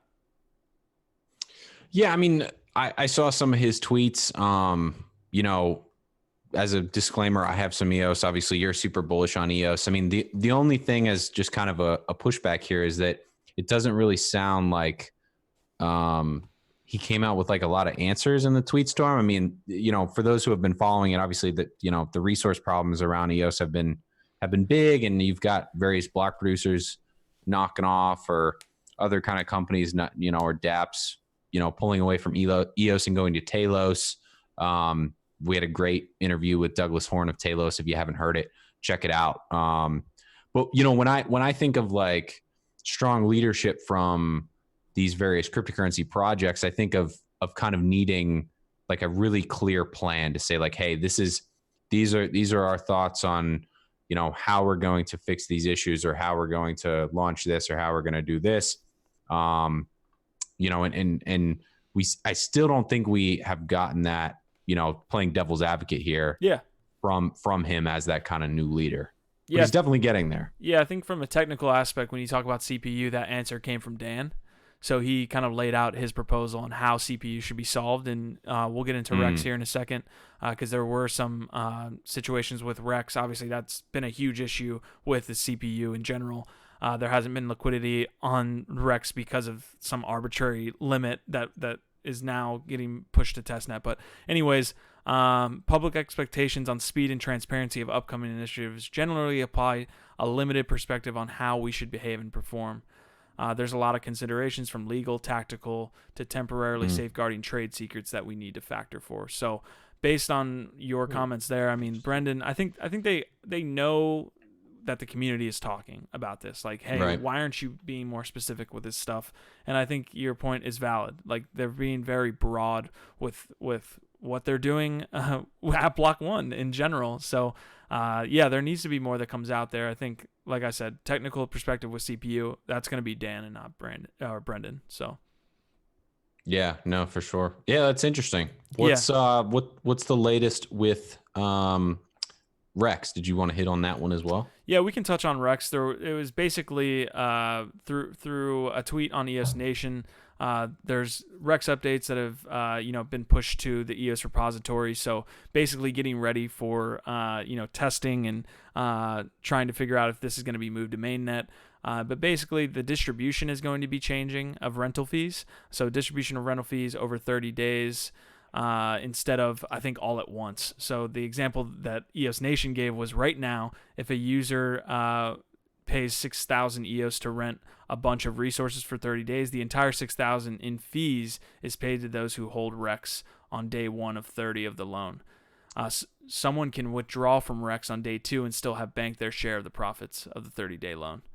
So so basically, if you're lending in Rex and you're receiving the loan or the fees, you can then on day 2 remove your EOS from Rex and still receive the entire 30-day loan's worth of fees. So that's one thing that's getting pushed. And then the more important thing is going to be reducing total lent, like the Rex cap essentially. So right now, a lot of the issues behind what happened with EOS were this arbitrary Rex cap of 20%. So that's getting moved. So this will increase the amount of EOS that can be borrowed from Rex and allow Rex rental rates to reach more expensive price points. So again, that arbitrary cap was like, okay, once EOS lent gets to 20%, I believe, of total supply, and I need to actually go and look back at that, but it's being moved from 20 to 10%, which allows more EOS to be rented through the resource exchange Rex, which is that's basically the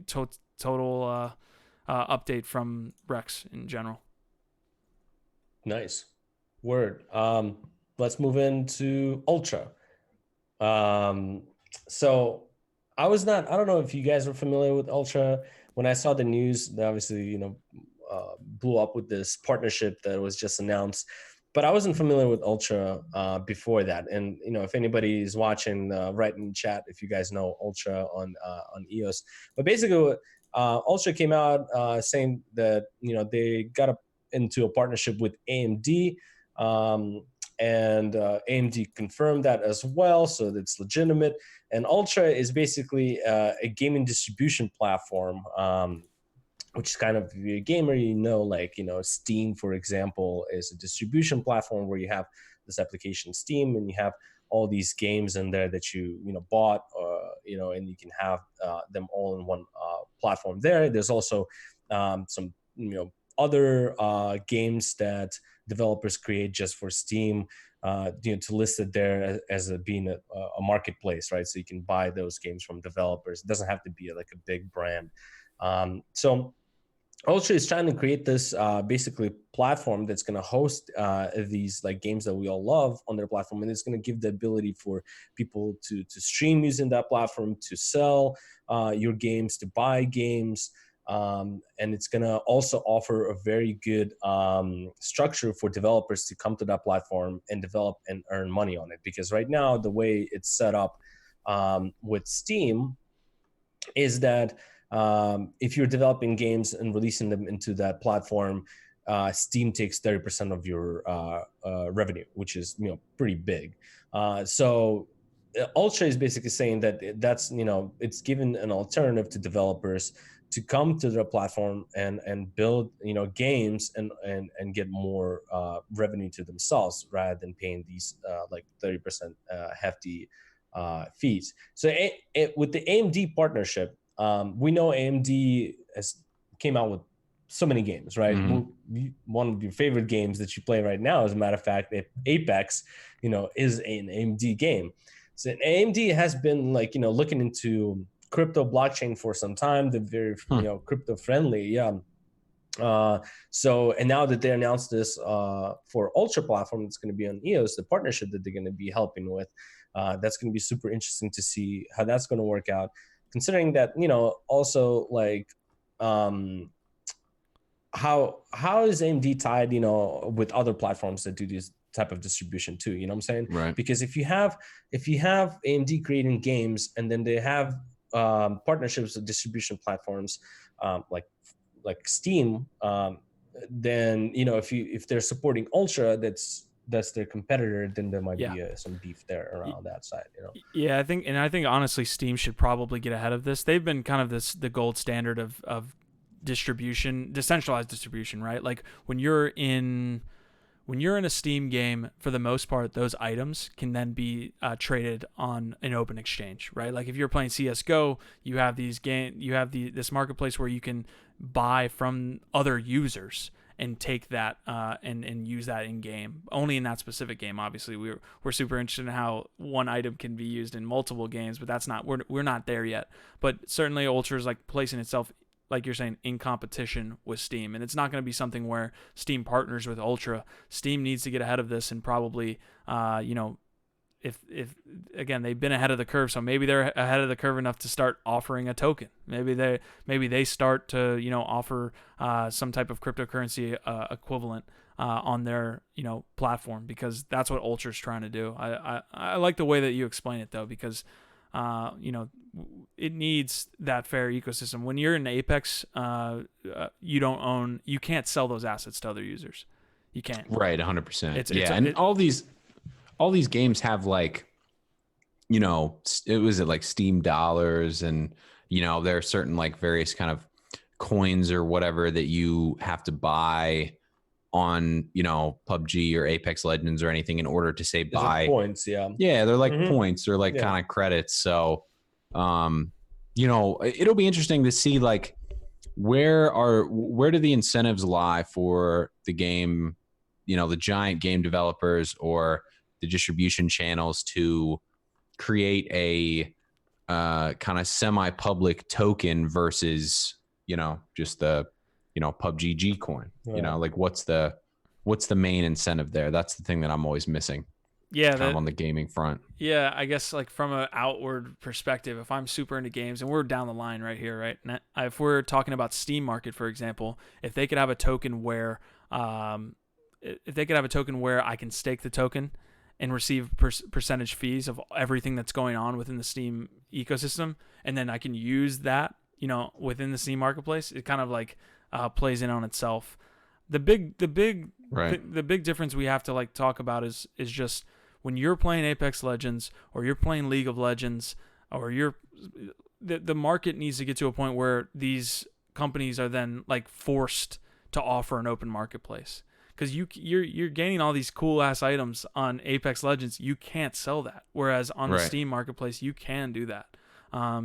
It needs to get to the point where any game you play, you can get the item from that game and sell it to somebody else. We're not there yet, and that's what Deem is talking about with Ultra. I think it's going to be huge for games where like World of Warcraft type of games where you have to farm like obscene amount of like time like spent on the game to farm a certain item, and it's very unique. Not nobody probably on the server has it and has a huge value. Those I think will move probably faster than like something like PUBG skins. I got this cool skin, but like, do I really need it? Because it doesn't really change the performance of my character. It's more for looks.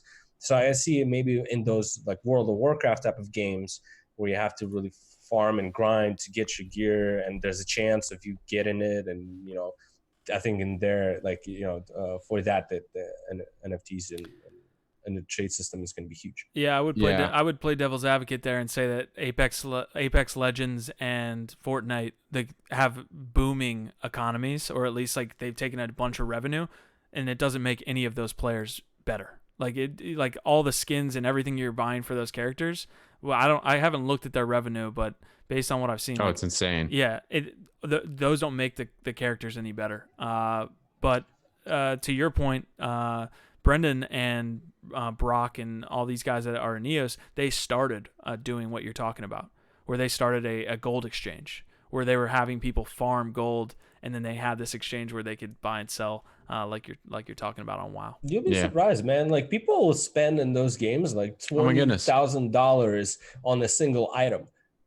Talk to me about the skins. What skin costs $20,000? Yeah, I think we're kind of missing like a broader point here as well, right? Like, I think that part of the reason that we haven't seen more, say, massive gaming companies move into crypto versus crypto move into, say, smaller gaming companies is because they don't need to. right? I think what we're talking about is we're really talking about incentive models and user acquisition, right? For the most part, Fortnite, Apex Legends, while, you know, all of these various battle royale games, Call of Duty, you know, or various MMORPG games, yes, they're all competing against each other, but the industry as a whole of esports is growing by a massive clip, right? So the user acquisition models that they're using, the incentive models that they're using are working.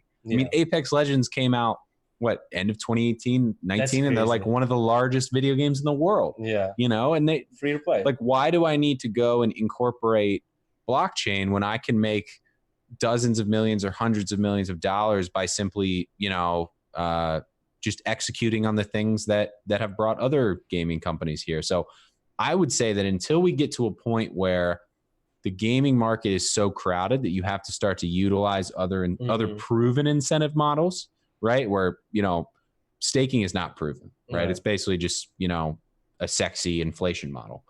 Until we get to a point where some sort of store of value or inflation model is proven on crypto, I don't see why they're going to spend, you know, time on launching their own kind of public or semi-public token, right?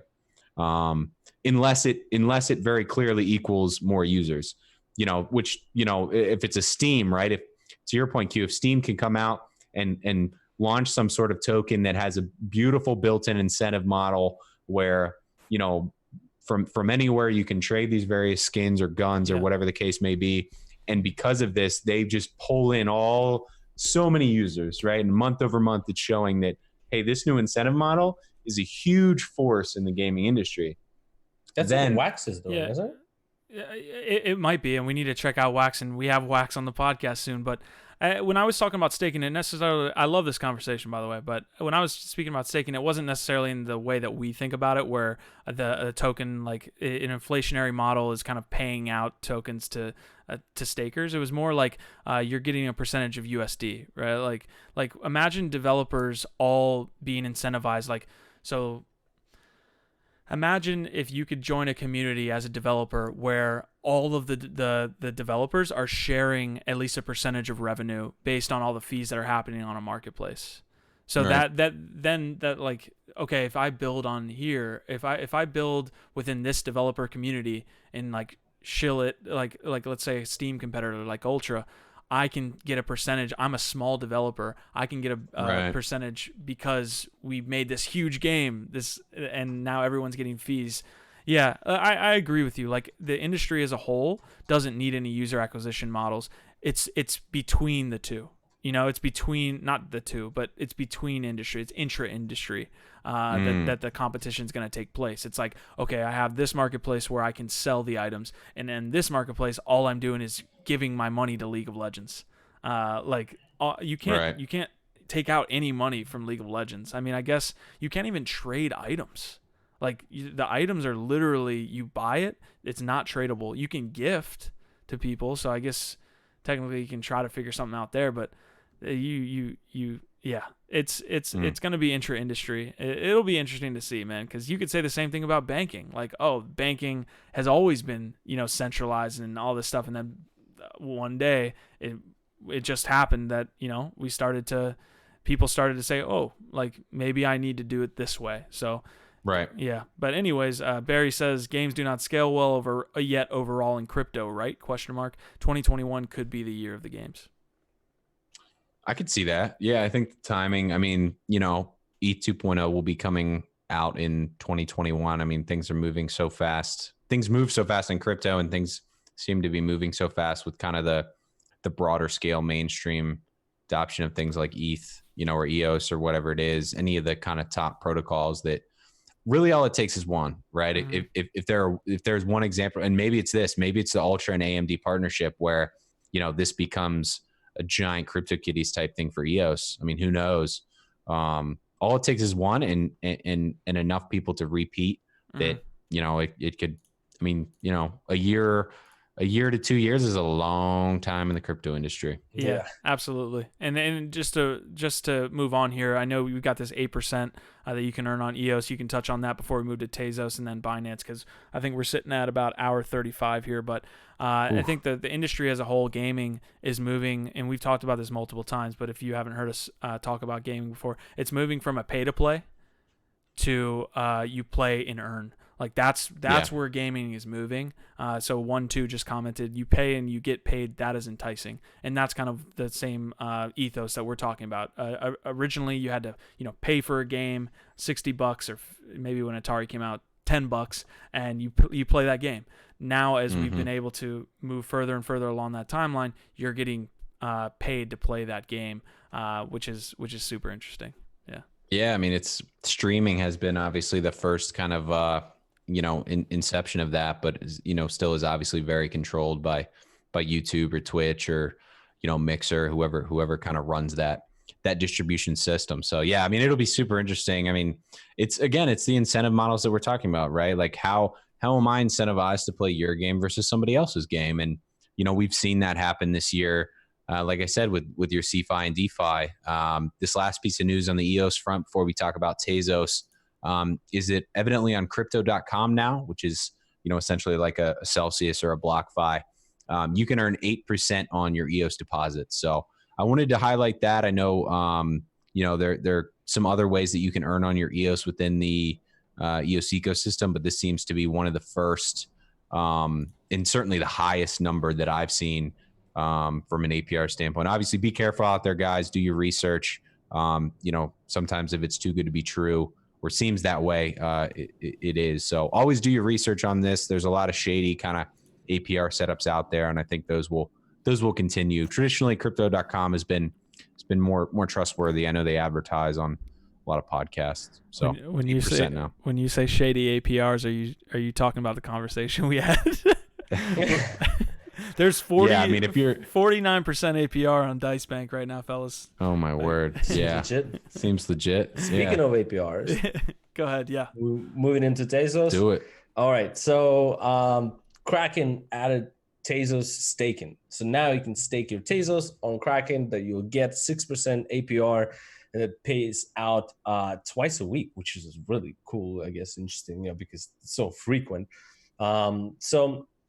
The only thing is that I also wanted to cover with that is when you have your Tezos on Kraken and you do choose to stake it, basically to earn this interest, you have to deposit it into a staking wallet, right? Which is, essentially your Tezos is going to be locked in there, and then you're going to be getting this twice a week APR for Tezos. So you can't use, that Tezos that's locked in as margin or as anything spot trading or none of those stuff. It's just literally, staked in that wallet, locked in to get that APR. And then, I'm pretty sure they don't really have a lockup period for it. Yeah, if there is one, it's small. One other point I wanted to touch on with crypto.com, and this applies to Kraken as well, right, is that when you guys are out there looking at APRs, or when we're looking at APRs, I think it's important to understand why you have exchanges or other entities offering these rates, just kind of broadly here, right? So if somebody can say that they house a certain amount of tokens, i.e. assets, under their business, they can do a lot with that, right? If they are, in a way custodying these assets, you can go out and you can get credit on kind of this overall business that you've bought. Or not bought, but brought to market, right? So if you're a Kraken, if you're a Binance, if you're a Coinbase, if you're a Celsius, if you're a BlockFi, if you have all of these assets, even that you don't own, but that are in your system that are allowing you to be profitable, you can go out and get credit on that. You can go out and get giant business loans on that in order to continue to expand your business. So, I want to talk about this with the next point on Coinbase and their Tezos validator node. But essentially, it seems to me like this is starting to move into kind of like a race to the top. Mm-hmm. Who can offer the cheapest fees, right? Who can, offer zero fees? Who can give you the largest APR in order to attract the most users, the most capital, so that they can grow the largest and the quickest and try to get to that, monopoly type setup when it comes to this new kind of centralized finance world within crypto. Yeah, no, absolutely. I couldn't find a lockup period for it. It looks like they didn't mention it here in our article, but they did mention that they're looking to add additional staking tokens shortly soon. They didn't hint which ones, but everybody is. Yeah.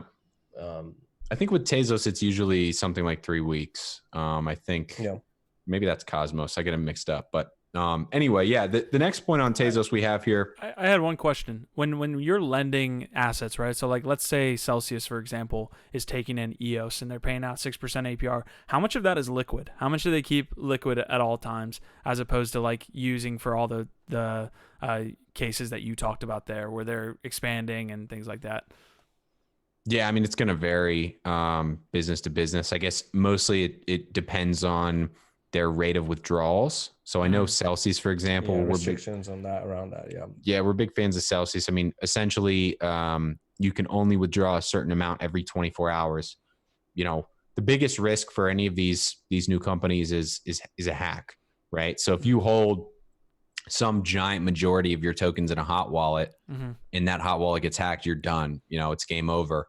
Because now everybody wants their money back and you can't get it to them because it's been hacked. So if you can hold the bare minimum in a hot wallet that you use to pay people out when they ask for the withdrawal, and the rest can stay in a cold wallet, that say in some cases itself is staking, right? So like this Kraken is making more than 6% on their staking, I would guess, right? So if they're making 7%, right, and you're getting 6%, like that 1% isn't just vanishing. Right, Kraken's going to keep the 1%. And that's how they make money on this stuff. So they want to keep it in the cold wallets for security reasons, for profitability reasons. But yeah. So okay, cool, interesting. I just to touch on Celsius. I'm not gonna bring up the story, but what about that story that I linked, Dima, Mike? Do you guys remember the one about their employee? I'm not gonna say it live. Yeah. No. No, I'm not gonna say it live. But off camera. Yeah. That tweet was deleted, I think. I think it might was have been fake. I don't think it was fake.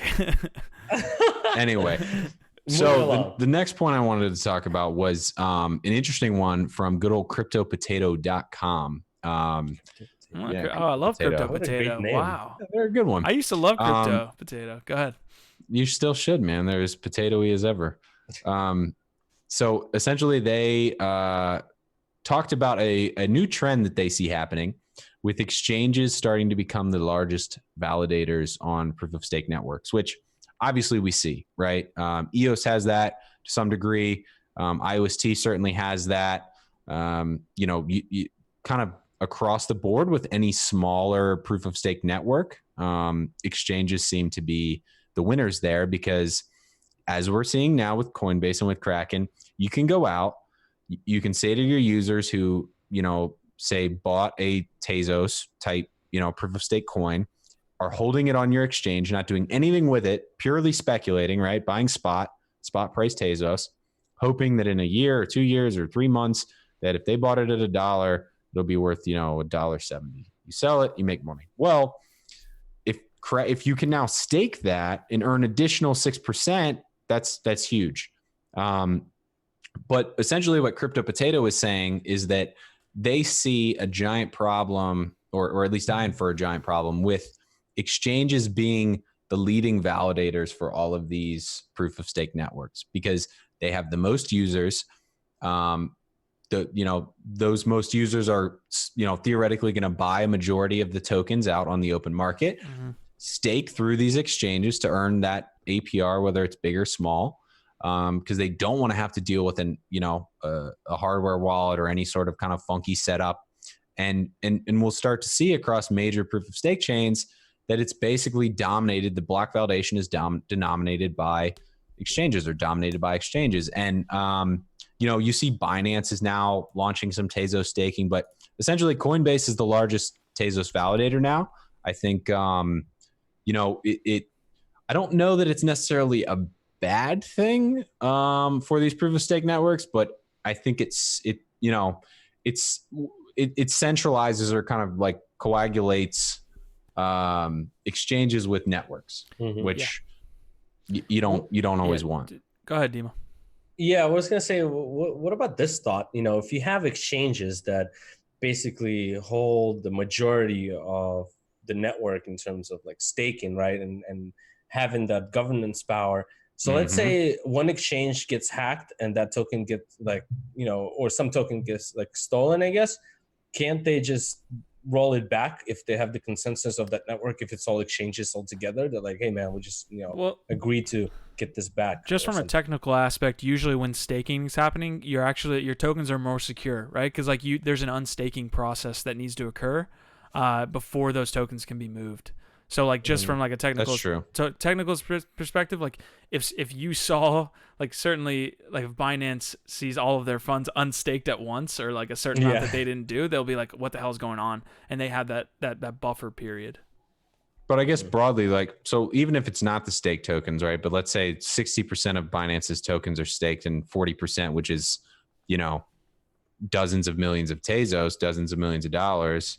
If that's not staked and that gets hacked, to Dimitri's point, if the quote unquote decentralized network of, you know, Tezos or you know, Decred or whatever it is controlled by exchange. I mean, we obviously EOS is like the number one example from a governance standpoint. I guess, you know, if this setup was one that allowed you to, with majority vote, take like massive actions on the blockchain, then theoretically you could. You could do that. You could theoretically, but which is kind of like a good thing, I guess. Or maybe I don't know. You know. Yes, I mean, but then it becomes just another kind of database. I mean, it just becomes a distributed ledger with speculation attached, and you lose the concept of decentralization in a lot of ways. Yeah, we've got two comments here. 1-2 says Coinbase and Binance are going to be EOS BPs. Just watch, which I would definitely agree. Barry says whales influencing markets, that could never go wrong. And then, but I've got some comments here that I like to get to. Then I want to hear your response. So my first impression is like exchanges make off like bandits here, right? Like, because they don't have to purchase tokens and then stake it and receive the rewards. Like they're obviously not getting the full amount of rewards because they got to pay back to the original, users of the tokens or investors of the tokens. But they don't have to purchase any tokens whatsoever, be liable to like the risk other than the custodial risk like you guys are talking about, and they still receive rewards, staking rewards, without any of it being their tokens. That's they make out like bandits in that sense. And then two, like proof of stake, like ethos is that like literally you have stake in the network that you're in, and that's like the whole ethos proof of stake was created upon. It's like, okay, you're buying these tokens, staking them, and that's like an incentive to be involved in that ecosystem. And this just flips it on its head. It's a complete bastardization of what proof of stake should have been. Which is I own these tokens, meaning, and that's what you see on EOS right now. All these Western BPs are like, we have this EOS, certainly some of it's ours. We have skin in the game here. Like we're here building things, creating things, all of this stuff. We have stake in this ecosystem, and then these damn exchanges have no stake in the system other than the tokens of their users, and they're not doing shit because it's really like fake stake. It's like you have no stake in this area besides the financial incentive there. But I'll cede the floor. It's definitely it's a fantastic point. It's a giant issue with the incentive models around proof of stake. Anytime, whether it's proof of stake or proof of work, in proof of work, it has more to do with controlling hash rate or hash power rather. Anytime you have a monopoly, it's not good for the system. So 2009 we saw the Bitcoin white paper. 2000, when did ETH come out? 2013, 14, something like that. I think 2014. It's 2019. When is the next kind of brand new innovation within crypto, right? We've got proof of work, we got proof of stake. Both have inherent issues. I want to know, and if, comment, let us know who's working on the next, hot evolution of crypto and cryptography. You know, Tangle's been one that's kind of gone back and forth, but there are some issues there. You know, sharding's you know, not essentially a new consensus mechanism, but has been, you know, obviously in the news a lot. But yeah, I mean, there's nothing you can do, right? Like, it is what it is. There's literally nothing you can do. If Coinbase is going to be the largest Tezos validator and Binance is going to be the largest Cosmos validator, and you know, it's a shame. I mean, it's free market though. Like let's not get on like break out the tissues here. Like we were very we're very realistic in that sense too. So, and you've said it multiple times. I think a lot of work is being put into zero knowledge stuff, where you can actually like privately transact and know that stuff is actually getting done. So I think on that space, like that's where a lot of people are working as far as the tech goes. But yeah, certainly. Yeah, that's a fair question to point out. Like there needs to be what's the next thing, right? So yeah, definitely. Well, cool. Well, the next thing is Binance. Yeah, I know. So speaking of exchanges, all episode for this. The most hot topic that I wanted to discuss.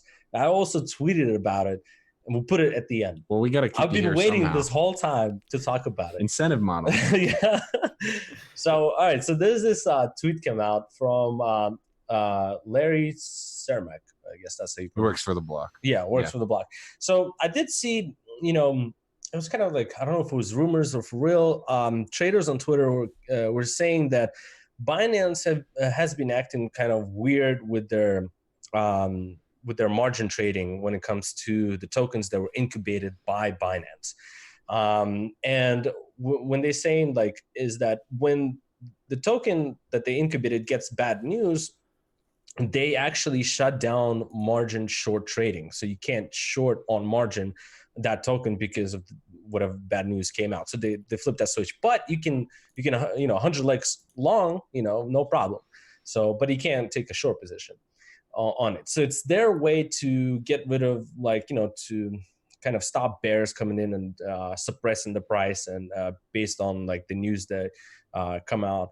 Like in traditional finance, we have something like similar in terms of seat belts, right? If there's something that drastic that happens, in the news or whatnot, if the volatility picks up, there's a seat belt where it can maybe halts the trading for a bit, while everybody kind of, simmers down and finds out what really happened, right? I understand that, but by disabling the short trading, of these tokens, they're actually hurting the price and making it super volatile. And the example of that is Matic. You've seen what happened there, where you basically have a whale that held a long position for quite a bit, and he wanted to cash out of that long position. AKA the Matic Foundation. Yeah, wanted to cash out of a long position, and short trading was disabled. So basically, once the whale starts selling, it started just liquidating long positions that were on there, and there were no short sellers on Matic. So that means that the way short selling works is that if you short, you buy it back at the lower price if the price moves lower.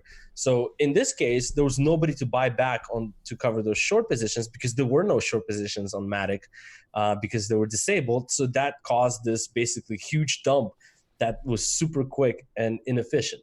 What I'm mad about is just, I'm trying to describe is that a lot of people will hate on short sellers. They'll talk about all these bears, get out of here, price is going to the moon, blah, blah, blah. But they don't understand how the market works. And market actually needs buyers and sellers, shorts and longs. We need that because without that, we're going to have ridiculous volatility when the longs are trying to take profits and there's no shorts that are going to be taken covering shorts. You're going to have crazy swings where if you have a pullback in the market, you have shorters that are taking profits, which bumps the price higher, and we get this like trend moving around where longs and shorts are taking profits, and it's a smooth process. We both need both parties to participate for the most efficient price discovery when it comes to crypto. And this is like, it's fascinating, man. Like it's kind of like very rookie type of stuff that Binance is doing. It's just like so shady, and like, dude, like I thought this, it's market. It's bearish CZ, as you've said many times, Q. I mean, he was the he was the chosen one for so long, and now, I mean, I saw something today that was showing how Binance is using bots to prop up CZ's engagement on Twitter. I mean, it's just it's not good. Breaking it down a step further, right? Why would Binance do this? Right? Why would they do this that so many people like yourself or the block is just very easily going to be able to see and point out? Well, you have to understand, right? Those incubated projects, those are the Binance Launchpad projects, right? The Binance Launchpad works because Binance is able to deliver only on their exchange, right? So there's exclusivity, a quote unquote early stage offer for a new token, right? So if you go and you buy the new ABC token on Binance Launchpad for $1, and in 3 days it's worth 20 cents, you're never coming back again, right? You're never participating in the Launchpad. But if you do that 10 times and 8 or 9 out of those 10 projects you invest in at the early stage do well and they make you money, even half that, you will come back, right? You will continue to spin the wheel, play that game. But extending that out in the case of a Matic or in the case of so many other Binance Launchpad projects, they have not been exempt from the dump in Bitcoin price, right? Yep. Be it in 2018 or down from 14K to around 6,807 where we're at now. And seemingly that's very frustrating for CZ, a guy who has seen his own token not be subject to that. I mean, it's moved a lot, but BNB has continually outperformed Bitcoin. So it's just it's not good. But that would be why, I guess, my point is that would be why he's doing these shady things, right? He's trying to prop up this ecosystem that they're creating here. Based on what Dima was saying, like, why even do this though? Because the actual process becomes more inefficient. Like what Dima said was shorters are actually buyers too, right? Like you're eventually buying it at a lower price to cover it. Doesn't, so I don't understand that. Like that actually doesn't even compute in like the process of what they're trying to stop. Well, because it's short term, right? I mean, it's a vicious. So it's not, it's not permanent that he just, permanently blocks them. So it's short term based on whatever the news. But what I'm trying to say is that, if you're doing this around the news where it's like something came out, why are you gonna have the 100x long margin available button, but the short is not? But let's take the Matic example, right? So in 30 minutes, it dumps by 60%. Yeah. So how much more do you have past that, right? If Matic literally dumps 99% in one day in 24 hours, the whole book, everything's done, right? Your entire Binance launch. I mean, news everywhere. Traditional media. I'm surprised they haven't picked it up more, but I guarantee you, if it dropped by 99% and went to zero, I mean, it's GG, right? Like Binance loses so much respect. So they put that in again under a short-term thought saying, if we don't stop this, if, whether it's the Matic Foundation or Whales, whatever you want to say, right? They had no thought of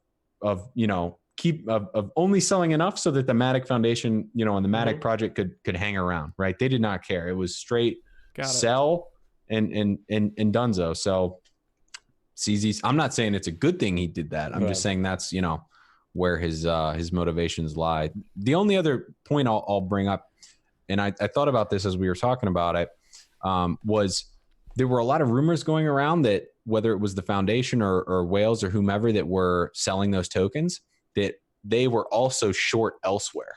Yes. Right. And I was going to get to that. They were making money hand over fist because while they were selling at a presumable profit, they were also making money on the short on, Bitfinex or wherever else it was available. But if Matic is only available on Binance and Binance sees it's not. Okay. So that, that point isn't valid. To add to that point, FTX has a derivative on Matic, which basically you can take a leverage, short position on that. And, to your point is that those people that were, the whale that was dumping, on Binance, price. They're, as they're dumping, they're taking slippage basically, because, right, the amounts of volume that you're pushing, there's not enough, to offset. So you continuously move the price lower. So by the time you cash out your big position from Matic, it's going to be way lower than, when you started at the top. That's right? That's called a full slip. That's not just slippage. Right. It's you do some traditional finance, which is like volume VWAP, volume weighted average price, where when you're moving the block like this, you figure out, all right, here's the average price where I'm gonna get out if I do dump this significant amount. So they knew that they're gonna, they're not gonna fully cash out at the top, efficiently like they wanted to. So there's gonna be quite a bit of slippage. So what they did, is they went to derivatives market and took a short side, which is by them causing the dump, they're also getting money on the short side from derivatives, which is what I call double dipping. When you're cashing out of your position by taking profits on the short side, by shorting this product in derivatives market, and also, what if, and pass me the tinfoil hat here, what if there is concerted effort from new exchanges like FTX to ruin these Binance tokens or ruin other exchange tokens, right? So they listed on their platform. Over time, they build up these massive amounts of, say, Matic in this case, and then they move it to Binance or wherever, and they dump it while going short on their own exchange. So they end up making money at the end of the day. Plus, they're hurting competitors' tokens and ruining their launchpad. I mean, that's interesting. Actually, if you look at Binance other tokens like VeChain, right, is one of them. You take a look at their. I actually looked at maybe 4 or 5 of them, and you see a similar pattern. Yeah, it just basically blows up, comes down. Matic is the one that made the news because it was the most drastic way of doing it. Somebody probably messed up there, but others were kind of gradual up and then kind of gradual down. Slower than the Matic. I don't think it's VeChain, but I know Harmony took a huge Harmony. hit. Harmony, exactly. Harmony took a huge hit. Yeah. So anyway. Yeah. I mean, we're tinfoil hatting over here. Yeah, I think the term price discovery comes to mind when all of these tokens get listed on Binance. So that'll be interesting to see how projects like Harmony that are doing actually good work. I know, they just come out overvalued, right? It comes out on open exchange, and people are just like, let me buy this shit up because it's gonna moon, right? It's gonna 2x in the next 2 hours. So, it'll be interesting to see how those projects go. This has been a long episode, a great episode of a lot of different content that we're covering. So we appreciate you guys sticking till the end. Barry, you got a lot of good comments here. He said, bear markets are tough. Look at that tiny little tree behind you. And then he said... my power's out. Demon's got a little fake tree. We're struggling over here, Barry. Airdrop me some Stellar. Yeah, you can't register, so I think you're out on the Stellar, but you might be able to move to Venezuela and get you some Petro coin. But basically, guys, thanks for sticking around. This has been a great episode. 2 hours and 6 minutes final run time. So ton of good information that we'll have here shortly, live on YouTube, or I guess on YouTube. But thanks for stopping around, guys. We'll be interviewing, who are we interviewing this week? IDEX, as well as Wax the following week. So stay tuned. Before that, on Tuesday, we tomorrow, always forget Dimitri's at 5 p.m. Eastern, I'm doing Dimitri's desk. Guys, I've talked about what's going to happen in BTC. It just last episode, non-financial advice. We go over technicals. So join me tomorrow, 5 p.m. Eastern, Dimitri's desk. Boom. All right, guys. Thanks for stopping by.